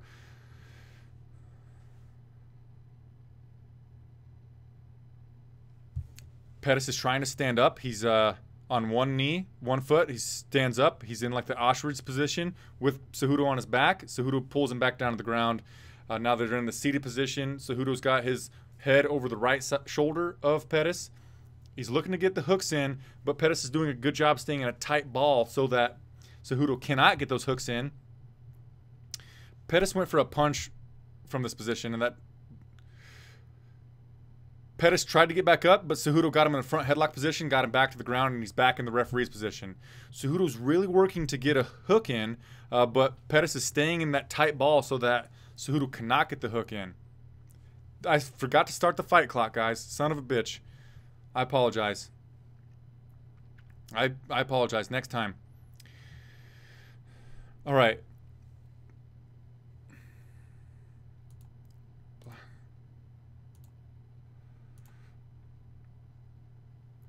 All right, Cejudo is in the guard of Pettis. He's postured up. He went for a punch, got pushed off of Pettis. He's standing. He does a kick to the leg, dives back into the guard of Pettis. Now he's in top position again. He's stacking Pettis a little bit here. Pettis looks like he's going to be throwing up an armbar attempt. Cejudo pulls back out, postures, and then presses forward with his hips back into the guard. Pettis has his left arm over the head of Cejudo. He's got Cejudo in his guard, and he's controlling the posture of Cejudo so that Cejudo cannot rain down any ground and pound, cannot really get any offense in right now. It's it's obviously it's an advantage right now for Cejudo, but he's not going to be able to attack with any sort of offense from this position. Pettis kicks him off. Now Cejudo's trying to stack him. Cejudo's standing again because he kicked him off. They just showed us a strike differential, and Pettis has only landed like 6, and Cejudo has landed somewhat like 30. But most of them are not significant. Cejudo landed a knee to the body. End of the round. End of the round. So that was clear 10-8 round for Henry the Messenger Cejudo. Let me make sure I can get this going. Bop. All right, remind me next time to start the... So I can start the clock, guys. I apologize for not doing that last time.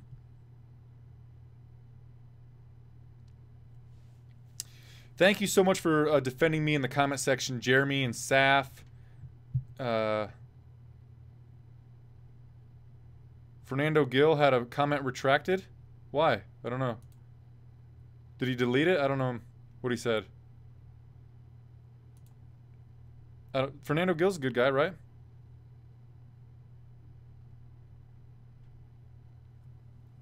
Yes, you absolutely...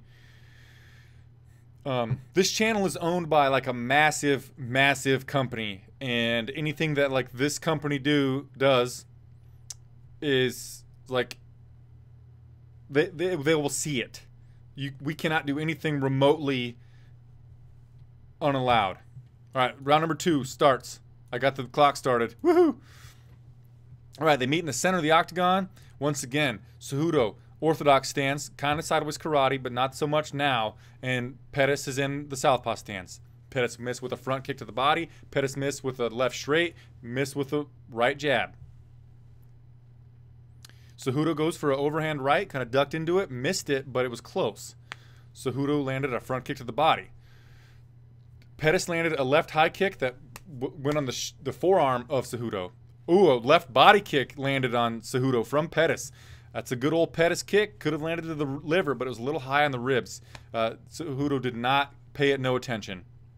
He paid it no attention. Double negative. Cejudo's pumping the jab. Cejudo goes for a takedown, warded off by Pettis. Pettis eats a right straight from Cejudo.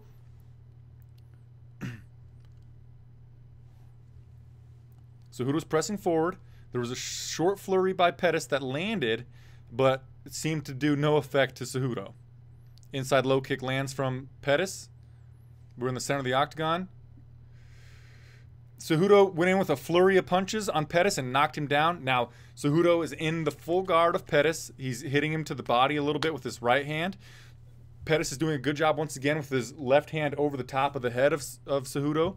Cejudo's stuck in the guard. He's trying to pass to half guard on the left side. He's trying to push that knee down and switch his hips to get over it. But Pettis is doing a really good job of controlling the posture and the hips with so the posture with his arms of Cejudo, the legs on the hips of Cejudo, just controlling the whole body from his back to limit any type of forward progression from Cejudo. But no matter how good of the defense Pettis is doing right now, he's losing because he's on his back and he is eating the occasional small punch. Cejudo once again tries to step over the left leg, and he's over like the shin, but can't get over the knee of Pettis.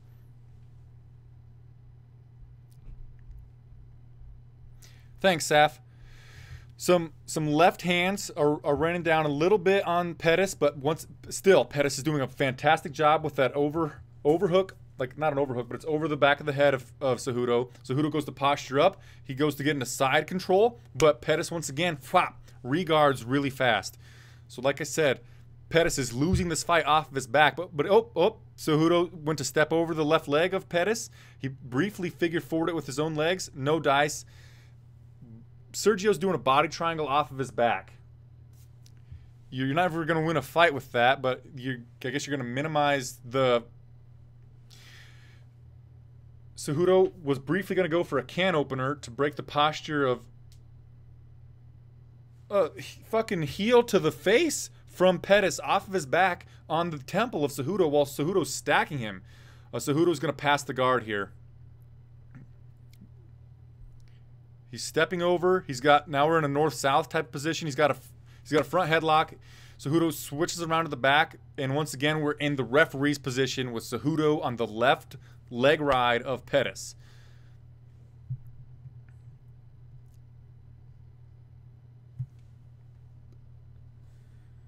Referee's position. Pettis has his right foot on the canvas, so his knee is up. He's going to try to stand up. They do stand up, and Cejudo picks him up, puts him back down. We're seated. Basically, like if we were trying to, I don't want to say, like, we're chest. Cejudo has his chest on Pettis' back, and they were sitting down, like, in a staff pose. Pettis gets back to his feet. Cejudo is going to try to He's riding the right leg of Pettis. He's going to try to drag him back to the mat. He has his hands around the body of Pettis. He has his hands clasped together, but Pettis is doing a good job of standing up right now. Not a lot of action, a lot to talk about. Cejudo swims to face. Nope, I mean Pettis swimmed to face Cejudo. He got an underhook. It was a 50-50 hook. Pettis circled back out, got rid of the clinch. Now we're back in the center of the octagon. Pettis is pressing forward with some jabs, but Cejudo comes forward with a flurry of 2 hooks to the body, 1 to each side. They banged heads, and they touched gloves to say, fuck it, bro. Nothing, none. No harm done. Let's keep fighting.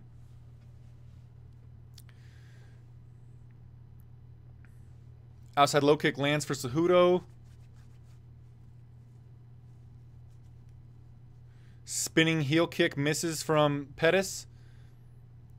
And they end the round. Another round for Cejudo. Let's look at the stats. Round number 2, significant strikes landed were 8-7 in favor of Cejudo. Total strikes landed were 22-8 for Cejudo, or in favor of Cejudo. Total control time in round 2 was 3 minutes and 8 seconds for Henry the Messenger Cejudo. Like I said, clear round to score for the Olympic gold medalist.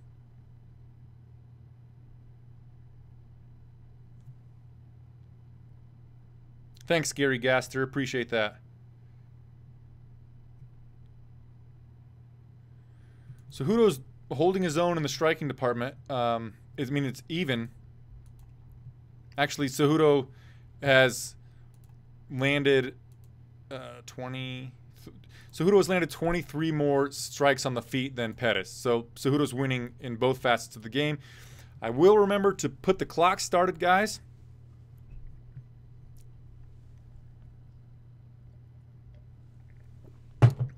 Pettis needs a stoppage right now, and he's never had a stoppage in his UFC career, and he's facing the highest level of competition he's ever fought. Boom. Start of the 3rd round. Here we go. They meet in the center of the octagon. They do not touch gloves. Inside low kick lands for Cejudo.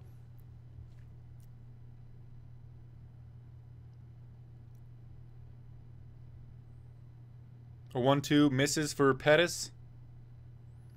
A jab lands for Pettis as Cejudo landed an inside low kick. A 1-2 lands for Cejudo. There wasn't a 1-2. It was a 2-1. My bad.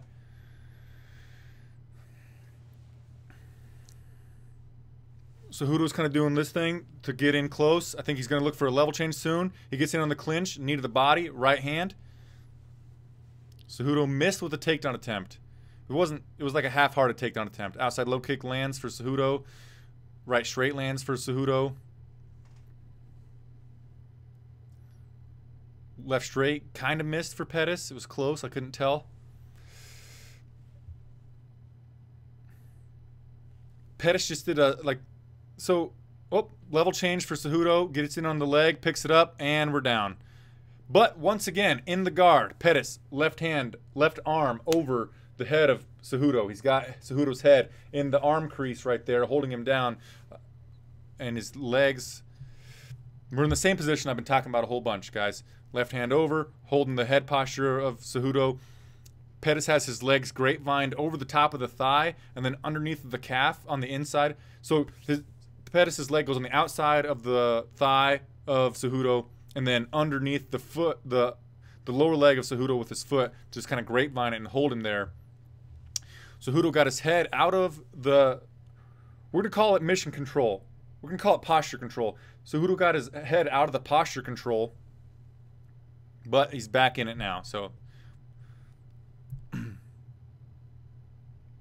Cejudo is stacking Pettis. He's going to try to pass guard on the left side. Every time Cejudo has tried to pass the guard of Pettis, he has been doing it on the left side, like going toward Pettis' right side, going toward his own left side. I think it might behoove him to try to mix it up, go to the other side. Because Cejudo got to his feet, did a jumping punch, right hand landed. He got to his feet, he jumped, he threw a punch, kind of like Dan Henderson on the unconscious Michael Bisping, got himself into half, like side control, but Pettis rolled over to his belly, and now we got a front headlock position for Cejudo. Cejudo goes to search for the back. Pettis stops him with the arm. And now Cejudo is back in the guard, but we're right along the fence. Cejudo tried to do a can opener on Pettis. He's just hitting him with some baby punches. I have a feeling, guys, that we're going to spend basically the rest of this fight in this type of position.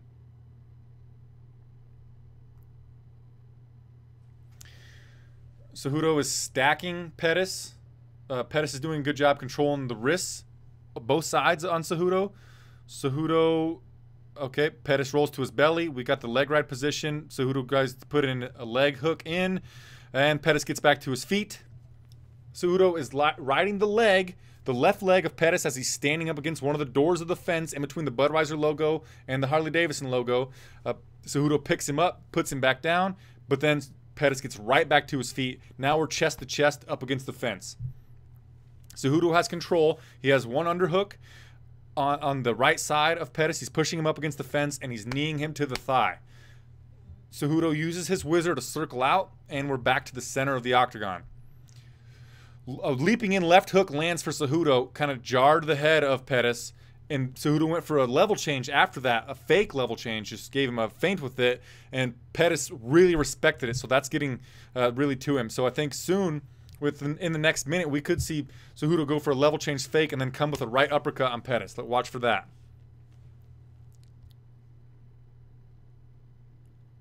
Jab lands for Pettis. Jab lands for Pettis again. Right straight landed for Cejudo. The crowd is getting restless. The crowd is booing a little bit. Yeah, Pettis is not that exciting of a fighter, huh? He's very effective, but he's not that entertaining.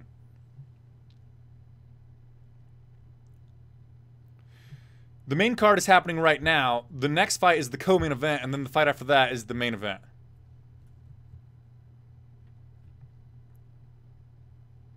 Pettis goes for a takedown, unsuccessful. Cejudo sprawls, and that is the end of the fight.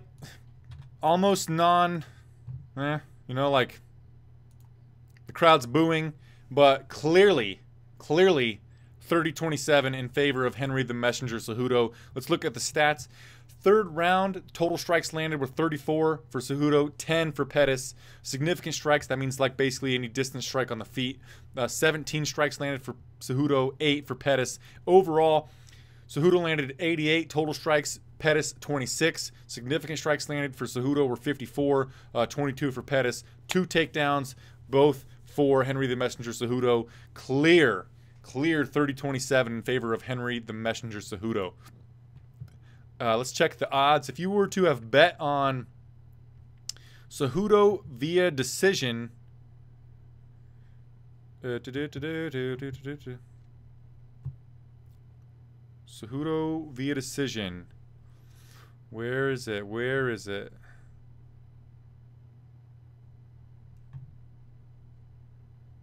Where the fuck is it? Oh, decision. Cejudo by decision was minus 109. So like $1.09 would have got you $1. That would have been a decent bet, I guess.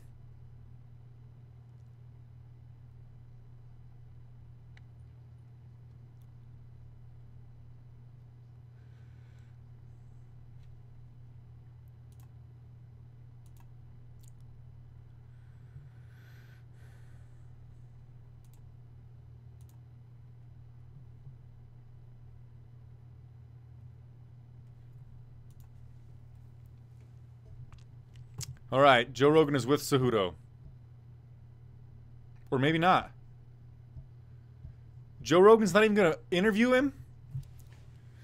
Joe Rogan's not even going to interview the Messenger. Wow. Okay. I don't get why we're not... I mean, it wasn't the most exciting fight ever, but we should have interviewed him. Maybe you could have cut a promo to fight Demetrius Johnson next. Anyway. All right, guys. Thank you once again for joining me. If you're new here, my request is that you please subscribe to this channel.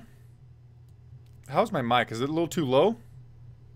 I'm turning my mic volume up. So if you're new to the channel, please subscribe to it. Give the video a thumbs up. That would mean the world to me. My bosses would be like, hey, brother, doing a good work out there, man.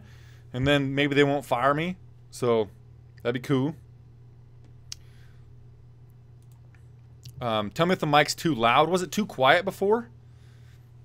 I'm not going to try to talk louder. I just turned the mic volume up. Okay, mic volume is all the way up, I believe. Well, I can turn it up with another way, but that's as loud as I'm going to leave it. Thanks, Gary. Okay, we got to change. Take these off of here. And... all right. Alistair, the Reem, Overeem versus Francis, the Predator Ngannou. Somebody's definitely going to sleep in this fight, and I believe that person will probably be Alistair, the Reem, Overeem, but who knows? The odds have Alistair Overeem as a... what the fuck are the odds? Okay, Francis Ngannou is a -230 favorite. The comeback on Alistair, the Reem, Overeem, is +210, which, if you don't know what those mean, it means it would take $2.30 to win $1 on Francis Ngannou. You could bet $1 to win $2.10 on Alistair, the Reem, Overeem. We are currently watching a hype video for the co-main event. I always like hearing the Goldberg, you know, highlight things. Let's look at the record. Alistair Overeem has fought 59 motherfucking times. He's 43, 15 with 1 no contest. Francis Ngannou is 10-1. Francis Ngannou is listed as 31 years old. Alistair Overeem is 37. Alistair has lost by knockout 10 fucking times. Holy shit. How did Francis lose? Francis' one loss is by decision. It was in his second ever fight back in 2013 against Zomana Cisse.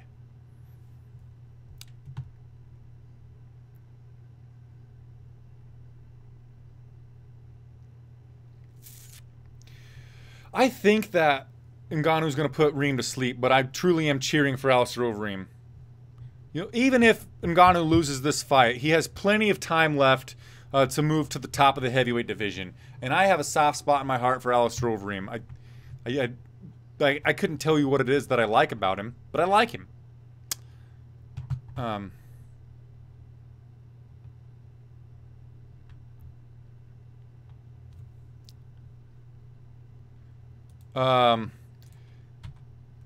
Ngannou's walking out to the most popular Spanish song in the country right now, in America, in the United States. Let me see what it is. It's Mi Gente, or Mi Gente, J Balvin and Willie William, featuring Beyonce. That's what Francis Ngannou's walking out to. He's French. And he's walking out to a Spanish song. Seems odd, but whatever. Been entertaining us for years, that's why. Yeah. And, like, he's so fucking dynamic for a heavyweight. You know, his kicks, his flying knees, his diversity with which he can throw punches.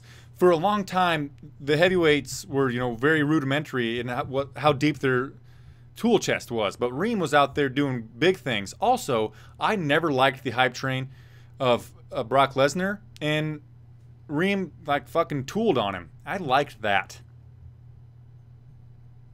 If Fernando Gil, if Ngannou wins, I think he gets a title shot. I think, you know, what else do you do with him? Especially if it's via knockout. Like, what else is there? Miocic is going to fight Cain Velasquez. Well, Cain Velasquez will probably pull out of that fight with an injury, won't he? He pulls out of almost every fight with injuries. So, yeah, I think that Ngannou wins tonight, title shot. Stipe Miocic next, or the winner of Cain Velasquez versus Stipe Miocic, if that's even official. I think it's official, isn't it?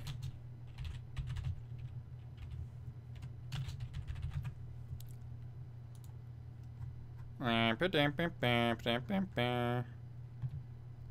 might not be official, but anyway.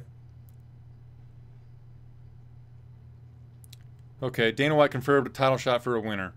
Thanks, Saf. Appreciate you. I know I say it a lot, but I mean, there could be new viewers now, and I just don't think that you that are still hanging out with me, that have been hanging out with me for almost 2 hours now, have heard it enough. I appreciate you. I really, really do. And even if we never get to talk and hang out again after today, I've appreciated the support you've given me here today. But I also have to ask you to please subscribe to this YouTube channel. It would mean a lot to me if I could get, well, I kind of need at least 51 more subscribers tonight to make this seem like a worthwhile thing to do for MMA Mania to keep having me do. To make those numbers jive. So this is kind of like the pilot episode of a television show. We need good feedback, we need good ratings so that we can keep doing it in the future.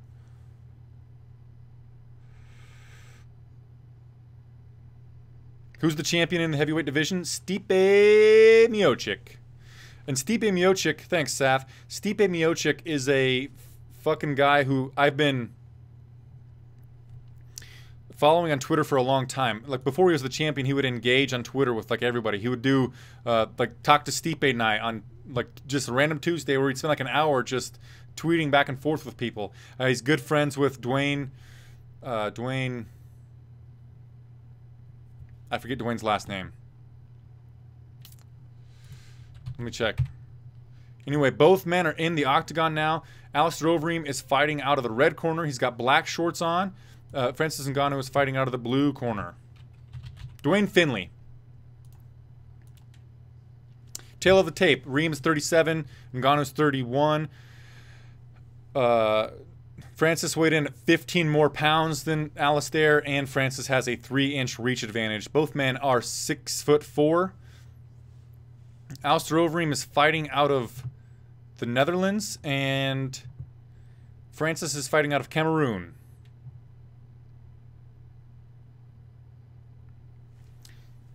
Thanks, Christopher. I appreciate you for hanging out. Dwayne Finley, he's a journalist for Flow Combat, and he's good friends with Stipe Miocic.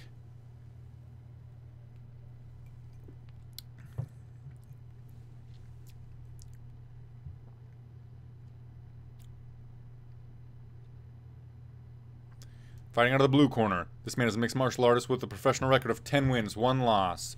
And 6'4" tall, weighing in at 262 pounds. Out of Bati. Fighting out of Paris, France. Okay.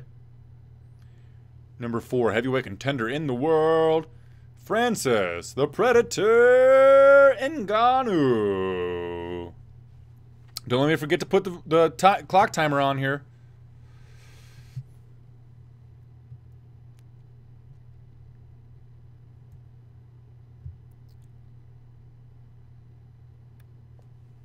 Yes.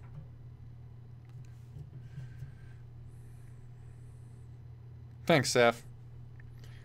The former Strikeforce heavyweight champion. Number 1 ranked heavyweight fighter in the world. Contender in the world. Alistair, the Demolition Man. The Demolition Man? They just announced Alistair Overeem as being the Demolition Man, not the Reem. No. What? Dan Mergliotta, our referee. Beautiful ring girl just told us that round number 1 is about to start. She blows us a kiss.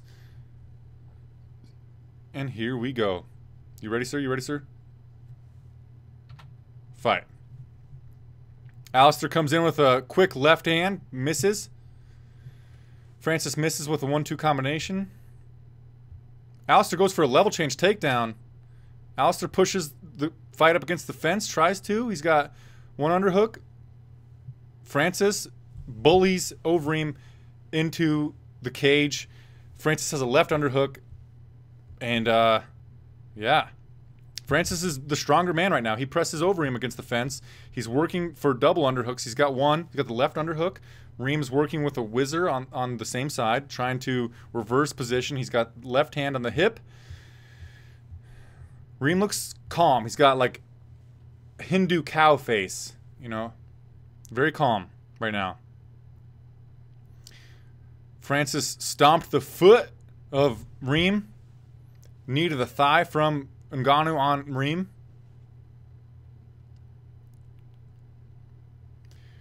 Reem is controlling the arm that would be striking him of Francis. But Francis is doing a really good job pressing Reem against the fence. Reem lands another inside knee to the thigh. Inside knee to the Dan Miragliotta separates them. Says time. They're back into the center of the octagon.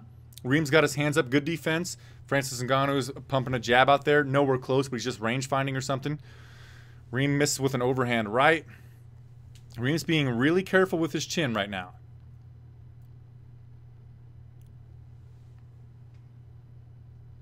Oh my God, left uppercut. Oh my God. Woo! Oh! Fudge McDuckersons. Reem went with like an overhand left, and Francis Ngannou countered with an uppercut and sent Alistair Overeem into the shadow realm. Alistair Overeem is stretched flat on the canvas.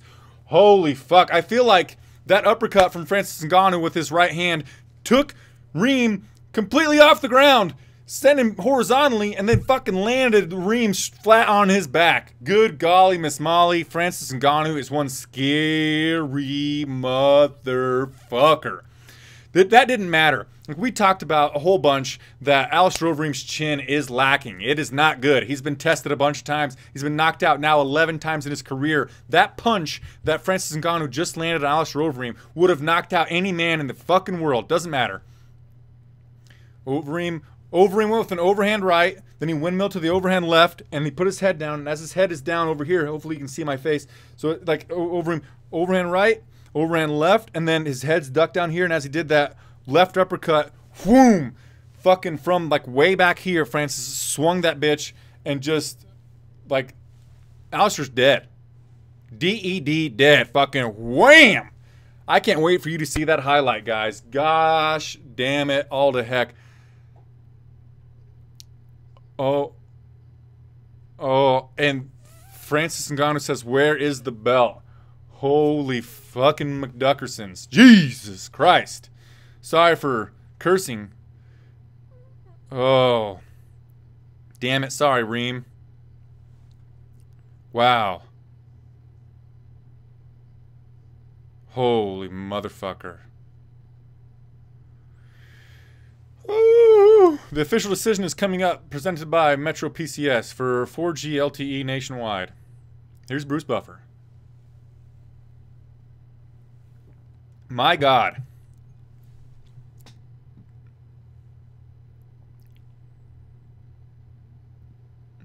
Francis the Predator Ngannou. Wow. Joe Rogan is with the Predator. The official was 143 of the very first round. Oh, stop the clock.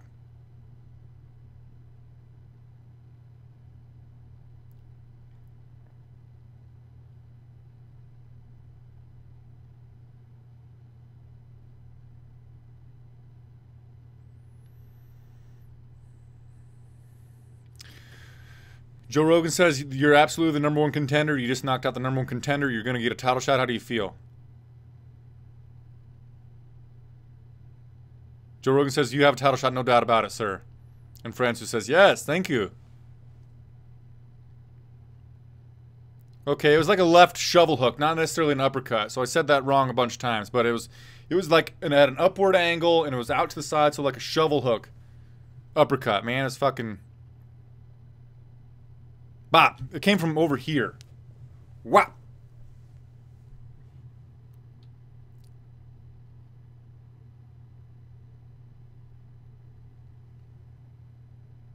I'm having trouble understanding Francis. Sorry, guys.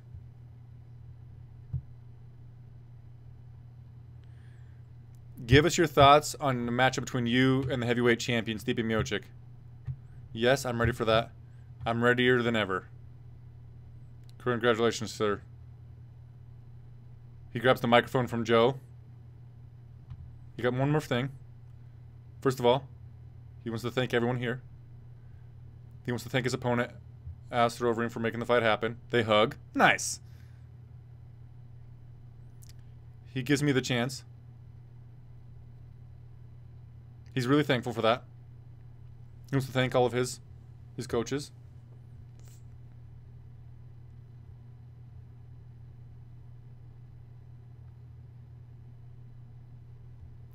He's speaking hybrid French right now. I personally don't speak French. Sorry about it, guys. He wants to thank all of his family, everyone who supports him. He moved from Paris to Vegas 7 months ago, and it wasn't easy. He wants to thank people that made him feel like he's at home. Alistair lost, yes. Nebojsa Mirsik, yes. 131 of the first round. Francis Ngannou knocked out Alistair the Reem over Reem via like left shovel hook uppercut thing.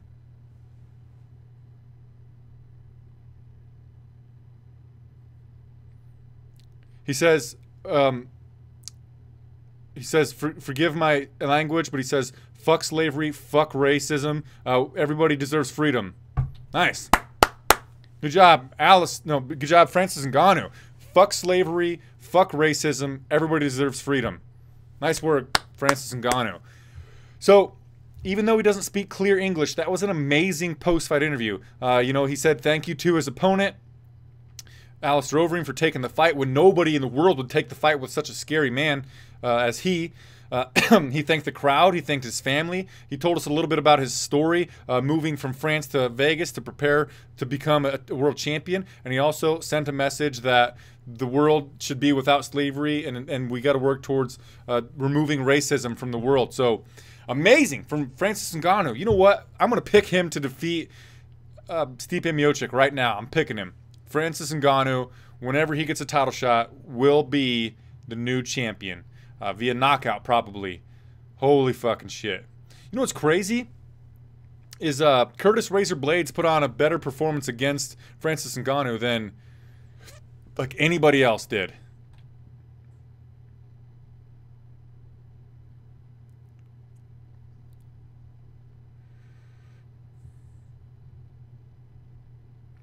He's referring to African slaves in Libya.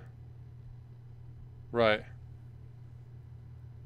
Who is a new champion for me?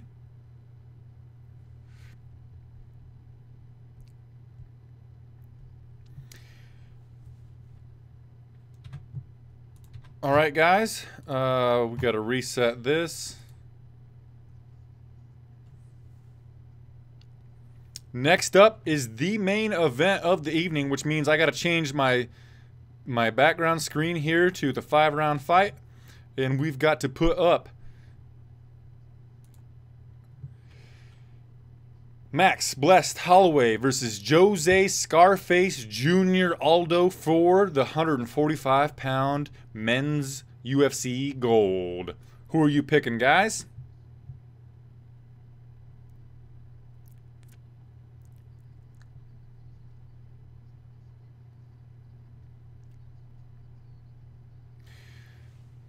Max Holloway's going. Jose Wellington. All right, guys.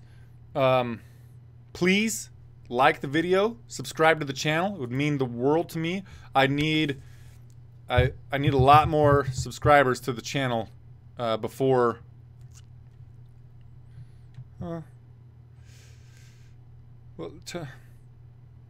don't even mean to be a Debbie Downer, but it's not doing as well as I thought it would, this video. But I do want to do it again, guys. I enjoy hanging out with you, so. But please, if you haven't already, please subscribe to the channel.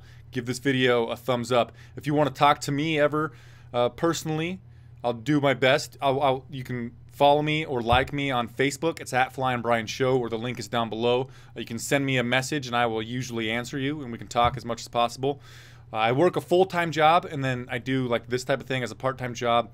Plus, I have a fiance, so I'm really busy. But whenever I can, I will definitely talk to each and every one of you. If you just go like me on Facebook, and you know, we can interact as much as we can.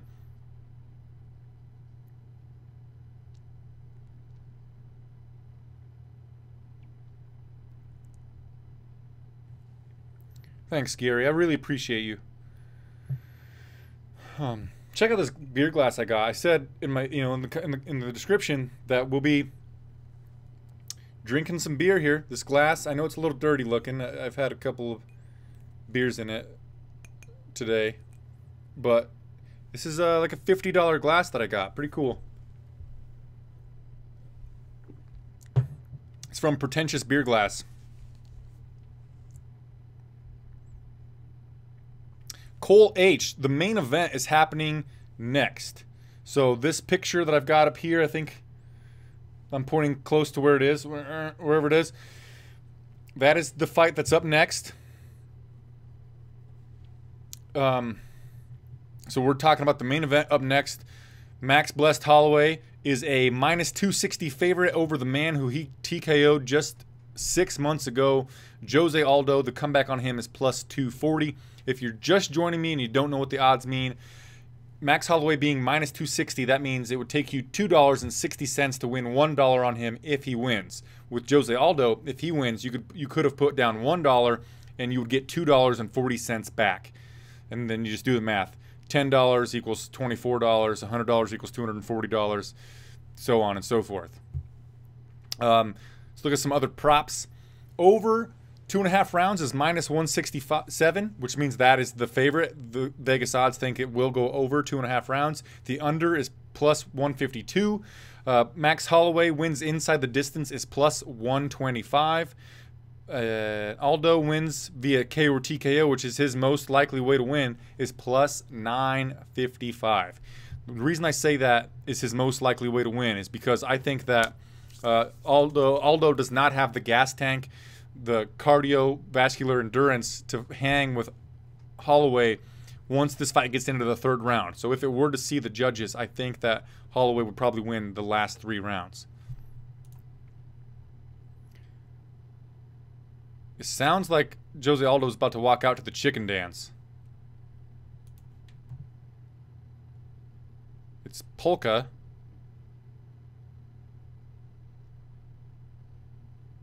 Is this not his walkout song? What's happening? Seems to be some kind of weird delay. Nope, here we go. Jose Aldo's walking to the octagon. I apologize for my ignorance. I can't understand the lyrics to the song, but it's definitely, you know, like a Hispanic music, or is like in polka style, and it's got an accordion. It's lively and it's fun, but I have no idea what it is.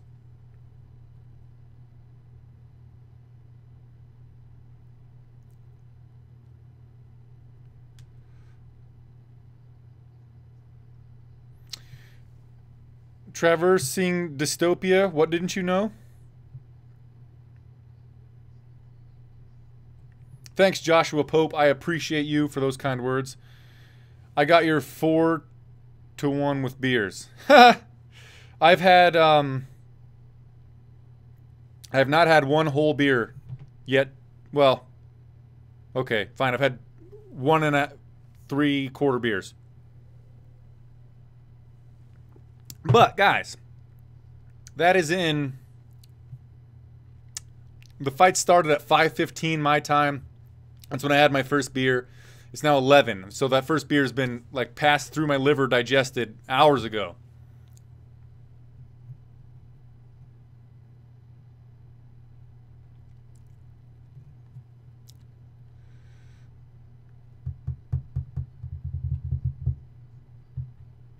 All right.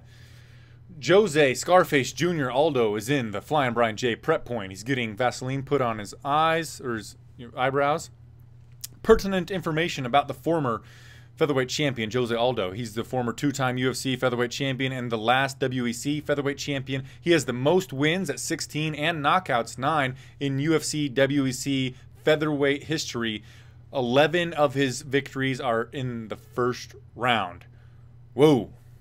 Impressive stats there. And he has broken the threshold. He is in the octagon. Gives a nod to somebody from the commission. And he's going to be fighting out of the blue corner. He is wearing the yellow trunks that would indicate he is from Brazil. Obrigado.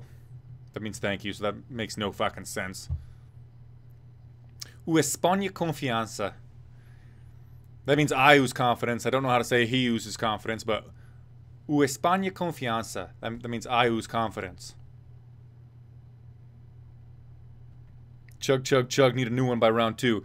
After the fights are over, then I'll have another beer. I want to make sure that I'm coherent and with it so that I can give you guys the best bang for your buck. I know it's free for you, but you know, like you're spending your time hanging out with me, and I want to make sure that I can deliver the goods for you. I hate to admit it, I am an experienced drinker, so like one beer is not going to affect me that much. It just makes me calm enough so I'm not nervous when talking in front of 128 people. But yeah, when the fights are over, I will crack a new beer and head over to MMA Mania's Facebook page to do the recap show. I will probably be by myself, but like the viewers will be my co-host. It sounds like Holloway's walking out of some Drake. It's Big Sean blessings, I believe. Big Sean blessings. Way up, I feel blessed. That's fitting for Max Blessed Holloway, right, guys?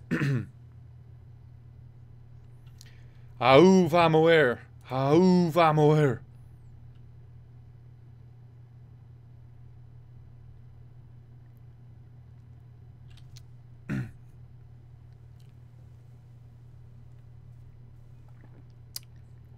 Well, there's that one.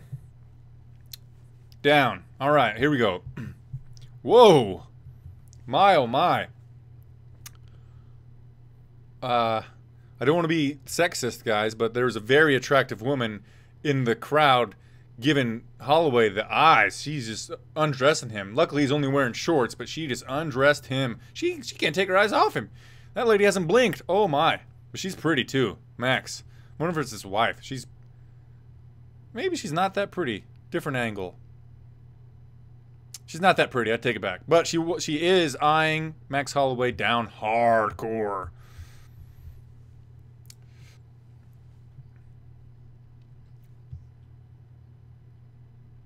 Yeah, she looked away. Now she's blinking. All right. She's not that pretty, but she's like wearing a lot of like nice stuff. She's got big earrings on. She got like seems like a lot of makeup. Her hair's done nice. Wearing a nice like suit thing. I don't know. Don't know who she is though. I'll stop talking about it. All right, Max Blessed Holloway is in the black trunks with gold lettering, indicating that he is a champion and he is inside the octagon, circling left to right, running around. The cameraman's going to get dizzy soon. His cornermen draped the Hawaiian flag over the edge of the octagon. And we're about to get it on. Main event of UFC 218 coming up next. Don't let me forget the fight clock, guys.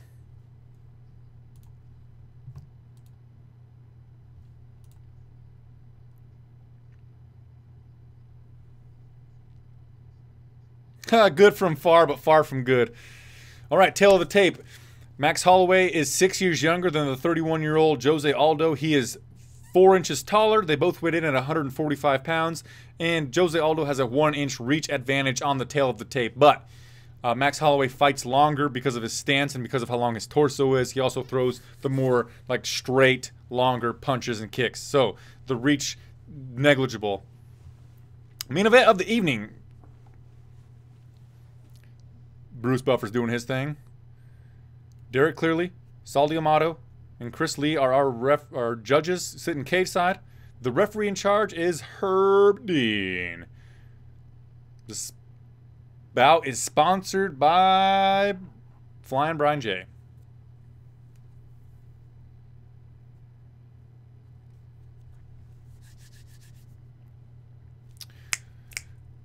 And now 5 rounds. Watching around the world. The UFC. He's changing his shit up a bit.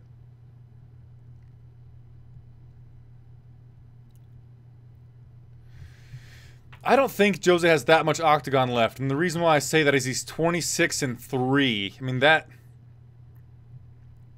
Maybe that's not that many fight miles, but in these lower weight classes, lower weight classes, age means more than it does in the higher weight classes, because like speed is everything in the lower weight classes. Jose's not losing that, but he's losing a little bit of zip off his punches in the later rounds. And he does have quite a bit of fight miles. But, yeah, shit, he could win tonight. And then, like, if he were to defend against anybody not named Max Holloway or Conor McGregor, which Conor's never going to featherweight again, yeah, I could see Jose getting another title defense. But like I said, I think Max Holloway's going to win this fight. Bruce Buffer's announcing Jose Aldo. If you're just joining me, Jose's in the yellow trunks, indicating that he's from Brazil. The challenger, Jose. This is the first time Jose has been the challenger in a UFC title fight. Excuse me.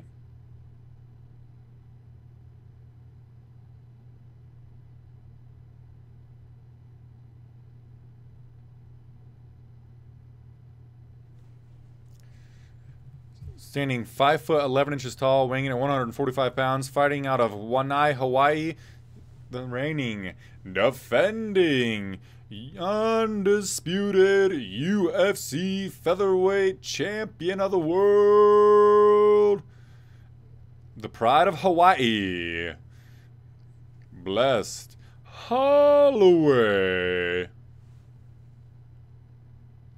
Whoa.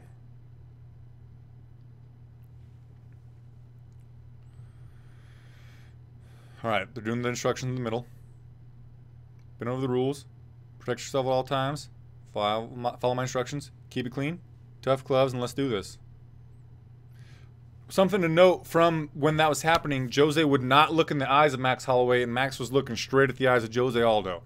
Something that might, it means nothing, but there's some information for you.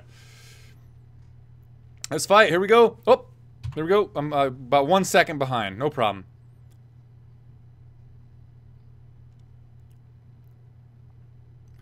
Okay, in the center of the octagon, Max Holloway's on the outside. Jose's in the center. Max is working to his left. Jose looks really somber. I don't know, like Jose last time came out more guns a-blazing than he is right now. Somebody on the crew just lightened the screen way too much, and they brought it back down. Holloway's pumping his jab out there. Now he's moving to his right. Now he's moving to his left again. He's just kind of trying to work Aldo back so that Max can take the center of the octagon. And Max missed on a lead left hook.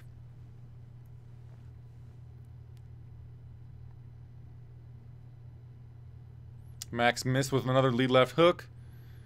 Jose's not... I thought Jose would attack more than this early, but Max is pressing forward. Jose's moving backward, using good footwork to evade the strikes from Holloway. Looks like Jose has... Oh, Max almost hit with an overhand right, a jab overhand right combination. It looks like Aldo has some Vaseline on the back of his head or something. Really weird. Max missed with a 1-2 combination that was aimed at the body to Holloway. Aldo hit a 2-hook combination, a double hook, a wide right first followed by a left hook. Both of them kind of landed on Holloway. Aldo opened up with a leg kick there. In the last fight, I think he threw 1 total, so that's something to keep in mind as we move forward. Jose missed on a right straight left hook combination.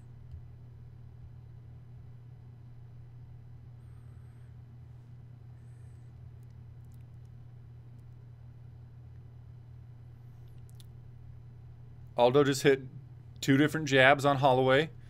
Holloway's working to his left. He's circling to his left. Aldo throws a left hook. Holloway ducked, blocked it, missed from Aldo. From the center of the octagon, another right low kick landed on the lead leg of Max Holloway. Ooh, something to take in mind.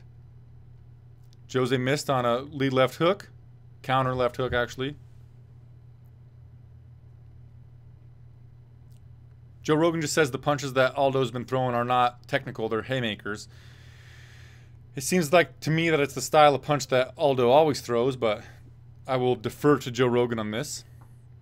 Max bounces to his right. He's circling to his right. We're in the center of the octagon. Aldo missed on 2 punches. Max comes in with a right hand that missed, and Aldo gets him in the clinch. Aldo shakes it off to his left, circles to his right. Aldo lands a left kick to the body on the liver side of Aldo. Holloway comes in with a... Holloway's been like throwing the left jab and then a right straight and ducking his head as he does it.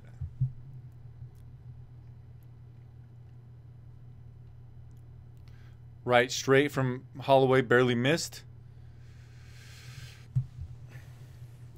Aldo missed with a 1-2. He missed again with a 1-2. Aldo missed with a right hook to the body. Holloway comes with a jab to the body, and then Aldo tried to counter that with a hook to the body, but only Max landed in that series of punches. Overhand right landed on the temple for Aldo, but Max unaffected. Another one. Barely landed, but Max, once again, unaffected. Jab to the body lands for Holloway. Lead left hook missed for Holloway. Jab to the body landed for Aldo. Aldo has not thrown leg kicks in a bit here. I think he's thrown 2, maybe 3, but he hasn't thrown one for a good minute, maybe 2 minutes. Max missed with a jab. Max threw a right high kick. Aldo blocked it. We're in the center of the octagon, right on top of the monster logo. Max steps in with a jab. Aldo used some good head movement to miss it. Lead left hook landed for Max, and then a right straight landed for Max. A stepping side kick to the thigh for Max. For Holloway, barely missed of Aldo. They're smiling at each other. Max is feinting with the jab, and Aldo is feinting with a head movement, swaying with his torso. Holloway's pressing forward. Holloway does the Diaz thing, puts his hands out wide, starting to gain some confidence. He lunges forward with a left hook, misses Aldo. Oh! Holloway was doing the Diaz thing again, and Aldo hit him with an uppercut, and Holloway said, no, no, no, didn't affect me. Wow. Close round. Very close round. Significant strikes landed for Holloway were 19, 17 for Aldo. I felt like Holloway, excuse me, these names. I felt like Holloway controlled where the fight happened. He landed 2 more strikes. I'm going to give the round 2 and still. How am I doing, guys? Nope, wrong one. There we go. How am I doing, guys?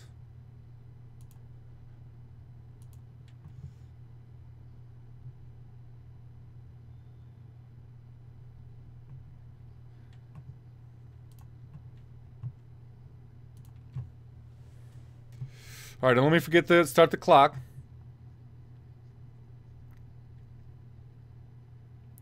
I think Aldo threw 3 leg kicks in that round. Aldo has some damage underneath of his right eye. Round started. Here we go. They touch gloves in the center. It's a cut underneath of his eye, and Joe Rogan's saying that they didn't put N-Swell on it or Vaseline or anything underneath the right eye of Jose Aldo. Max is in the orthodox stance, but he's standing with his torso parallel to, with his square, with his shoulder square. So his hands are at the same spot. He's pawing as he walks forward. He goes with the jab to the body of Aldo. Aldo circles to the left. Aldo is occupying the center of the octagon. Aldo landed an outside low kick. There's one of those outside low kicks for you guys. The last time they fought, the outside low kick, when Aldo threw the 1, he got countered with a right straight from Holloway. And one of Aldo's coaches said that he didn't throw too many of those outside low kicks because he thought that Max was going to be able to counter with the right straight. So far, on like the 4, we're going to count as 4 low kicks that Aldo has thrown, Holloway has not been able to counter with a right straight. A right hand landed to the body from Aldo on Holloway. Holloway's pressing forward. He missed with his own right straight to the body of Aldo. We're in the center of the octagon on top of the monster logo.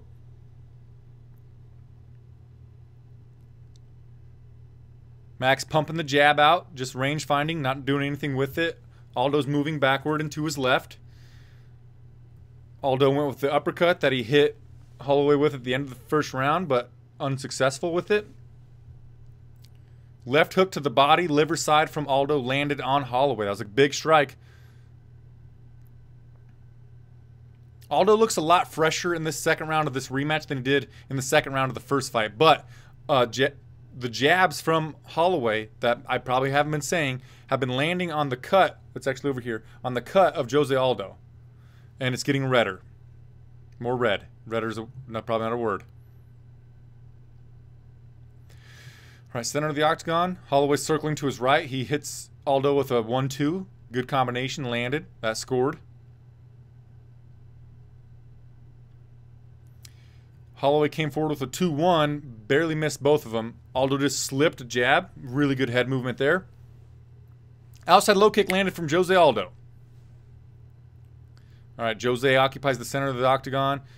Another outside low kick landed for Jose Aldo. That was probably the most brutal one of the fight so far. We might see Max Holloway switch stances soon. Max hit Jose with a jab. Another kick. Low kick for Jose landed.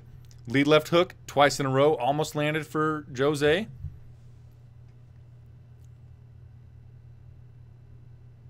They're in the clinch.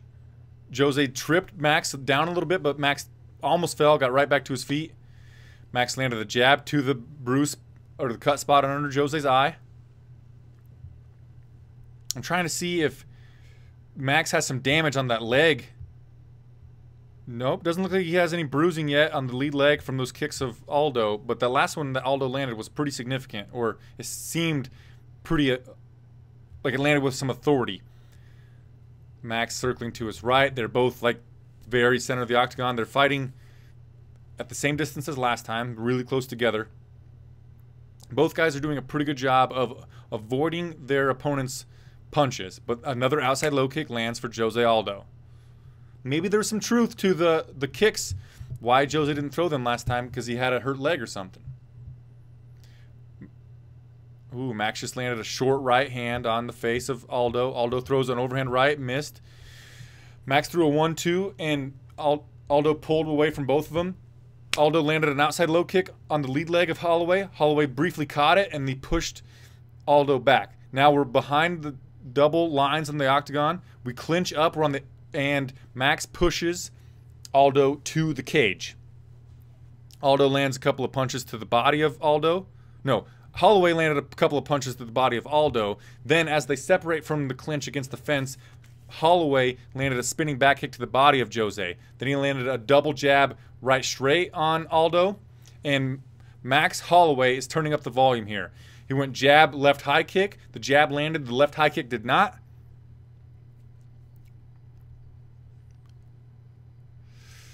Another jab lands for Max Holloway. Right straight, barely missed. Oh, flying knee kind of seemed to land. It hit somewhere on the body of Jose Aldo. They fight in a phone booth for a second. And round. Woo! Round number 2 was Max Holloway, and he's starting to turn up the volume. And Joe Rogan is having a conniption, not really a conniption, but he's saying that they need to work on the cut of Jose Aldo. Yeah, round 2 was Holloway. I gave the first round to Holloway too. Yeah, round 2 is definitely Holloway. Check these stats out, fight fans. Round number 2, total strikes landed for Holloway were 40, 25 of Aldo. Significant strikes, just 2 different for Holloway, 38. Same for Jose Aldo at 25.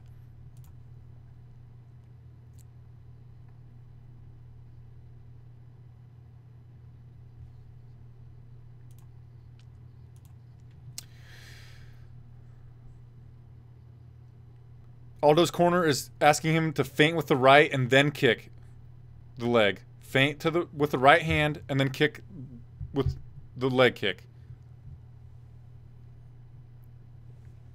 But the double jab, right straight combination toward the end of the round is probably the most significant strike landed in this fight. Started round number 3. They touch gloves. Max Holloway's working to his left. He's jabbing Aldo. Holloway moves forward with a 1-2, misses. Jose Aldo moving backwards, center of the octagon. We're kind of going to the left. Right straight to the body lands from Max Holloway on Aldo. Aldo misses with a lead left hook. Holloway ducked under it. Holloway with a jab to the chin of Aldo, and Aldo countered with a knee. Another jab from Holloway. Oh, there's a leg kick landed for Jose Aldo. Max didn't even check it, and Max's leg on that last low kick was... Oh. Max briefly was in the southpaw stance, it seemed, and he landed a good left hand on Aldo. The last time that Aldo landed the low kick on Holloway, Holloway's lead foot, leg, where he kicked him, was firmly planted in the ground, so that could have hurt him a little bit. Knee to the body, followed by a right straight, lands for Holloway.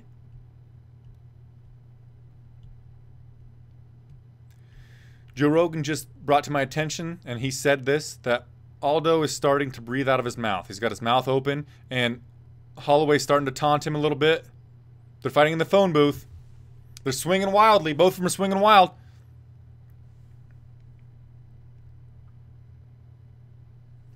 Holloway's starting to talk to him. He's being weird with his posture. He did it with a rear hand uppercut that missed. That would have been fucking heavy, like Francis Ngannou. Overhand right missed for Aldo. Jab to the body lands for Holloway. Ooh, left high kick from Holloway, blocked on the right side of Jose Aldo. Max Holloway has Jose Aldo pushed up against the fence, but not pushed physically, just with range punches. He has Aldo's back against the fence. We are in the red corner, basically, so we're nearly in front of Max Holloway's corner, where Max Holloway's starting to go to work, get a little aggression on him. He's gaining confidence. He's posturing a little bit, and he's getting good punches on Jose Aldo. Stepping side kick to the thigh, landed from Max Holloway. Left hook to the body of Aldo lands for Holloway. Jab, then a straight lands for Holloway. Holloway's starting to open up a little bit, close to the fence here.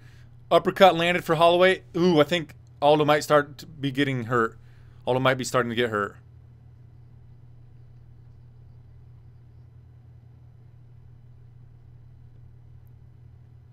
Max Holloway's turning up the volume. He did get hit with an overhand right that kind of stunned him, but you can see that the fresher fighter and the person that has more of their wits about them is Max Holloway, and he's starting to pour the volume on Jose Aldo. He just got him in the clinch, knee to the body, pressed him up against the corner. He's opening up with some hooks, close up. He's really ripping the left hook to the body of Aldo. Then a 1-2, 1-2, 1-2, 1-2. Herb Dean's taking a good look at this because a right hand just landed pretty good for Max Holloway on Aldo. Holloway's ripping the body of Jose, stepping in, knee to the face on Jose. Long left straight landed on Aldo. Max Holloway's really starting to turn up the volume here. Punch after punch, punch, face, face, face. Aldo's starting. This fight's going to be stopped any moment. Aldo went in for a desperation takedown. Max Holloway reversed it. I think Max is going to end up in the full mount here.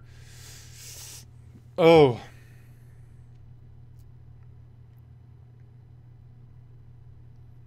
Max Holloway's nearly in the full mount, but he's got his foot caught in the guard of Aldo.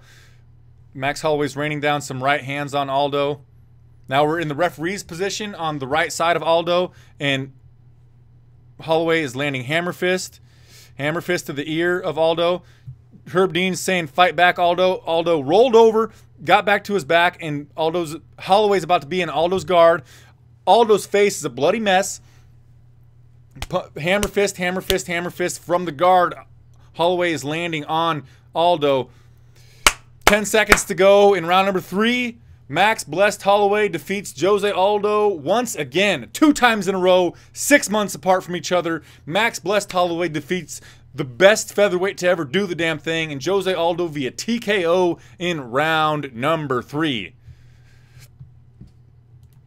In round number 3, Max Holloway landed 57 significant strikes to Jose Aldo's 30, and they were all 57 seemed to be I know on the stats they say significant, but by golly, they were significant. So once again, Max Blessed Holloway is your UFC featherweight champion of the world. Hashtag and still.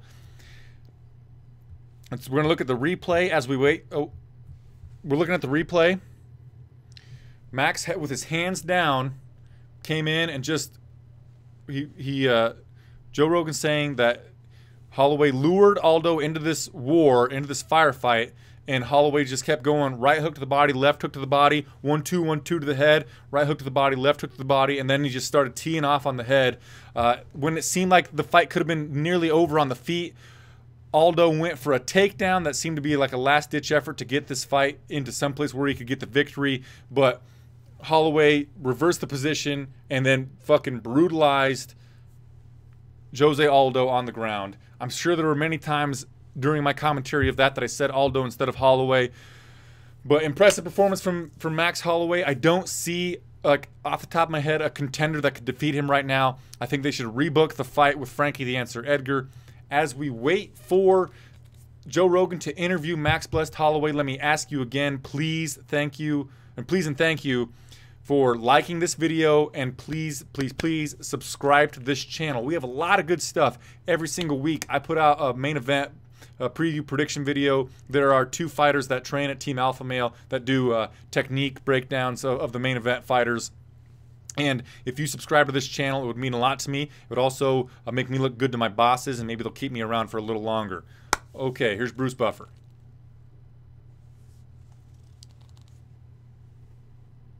My name is Flyin Brian J. Declaring the winner by TKO.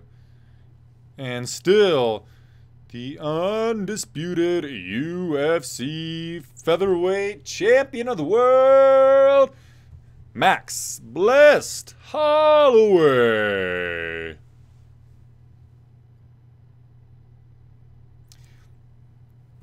Like I said, guys, please subscribe to the channel. Let's see what they have to say. Max has his son in his arm. Joe Rogan says that was a beautiful performance. The official stoppage comes at 4:51 of round number 3 via TKO.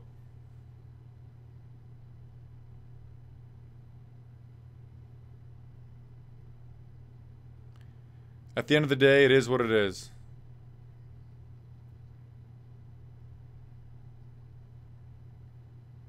Longest win streak. He's the 5th longest win streak in UFC history with 12 wins, behind John Jones with 13, Demetrius Johnson with 13, George St. Pierre with 13, and Anderson Silva with 16.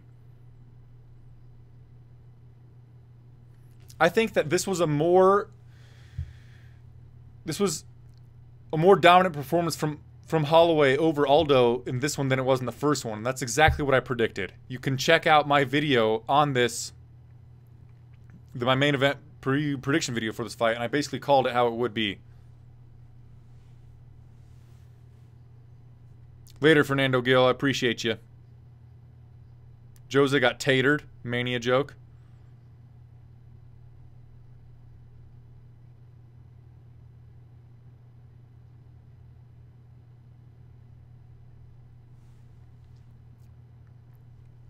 This victory over the consensus greatest featherweight of all time puts you in that position now. Max Holloway says he's not the greatest of all time. He's got a lot of catching up to do.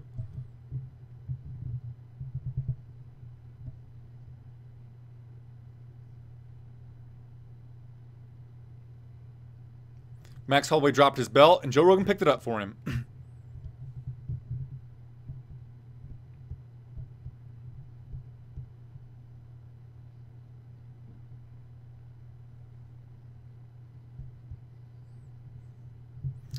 Max Holloway compares his challengers to cupcakes, and he's going to eat them all. Max Holloway, ladies and gentlemen.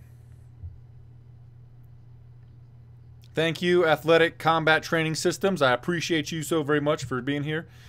It seems we're probably going to close the show out. So, results from the night.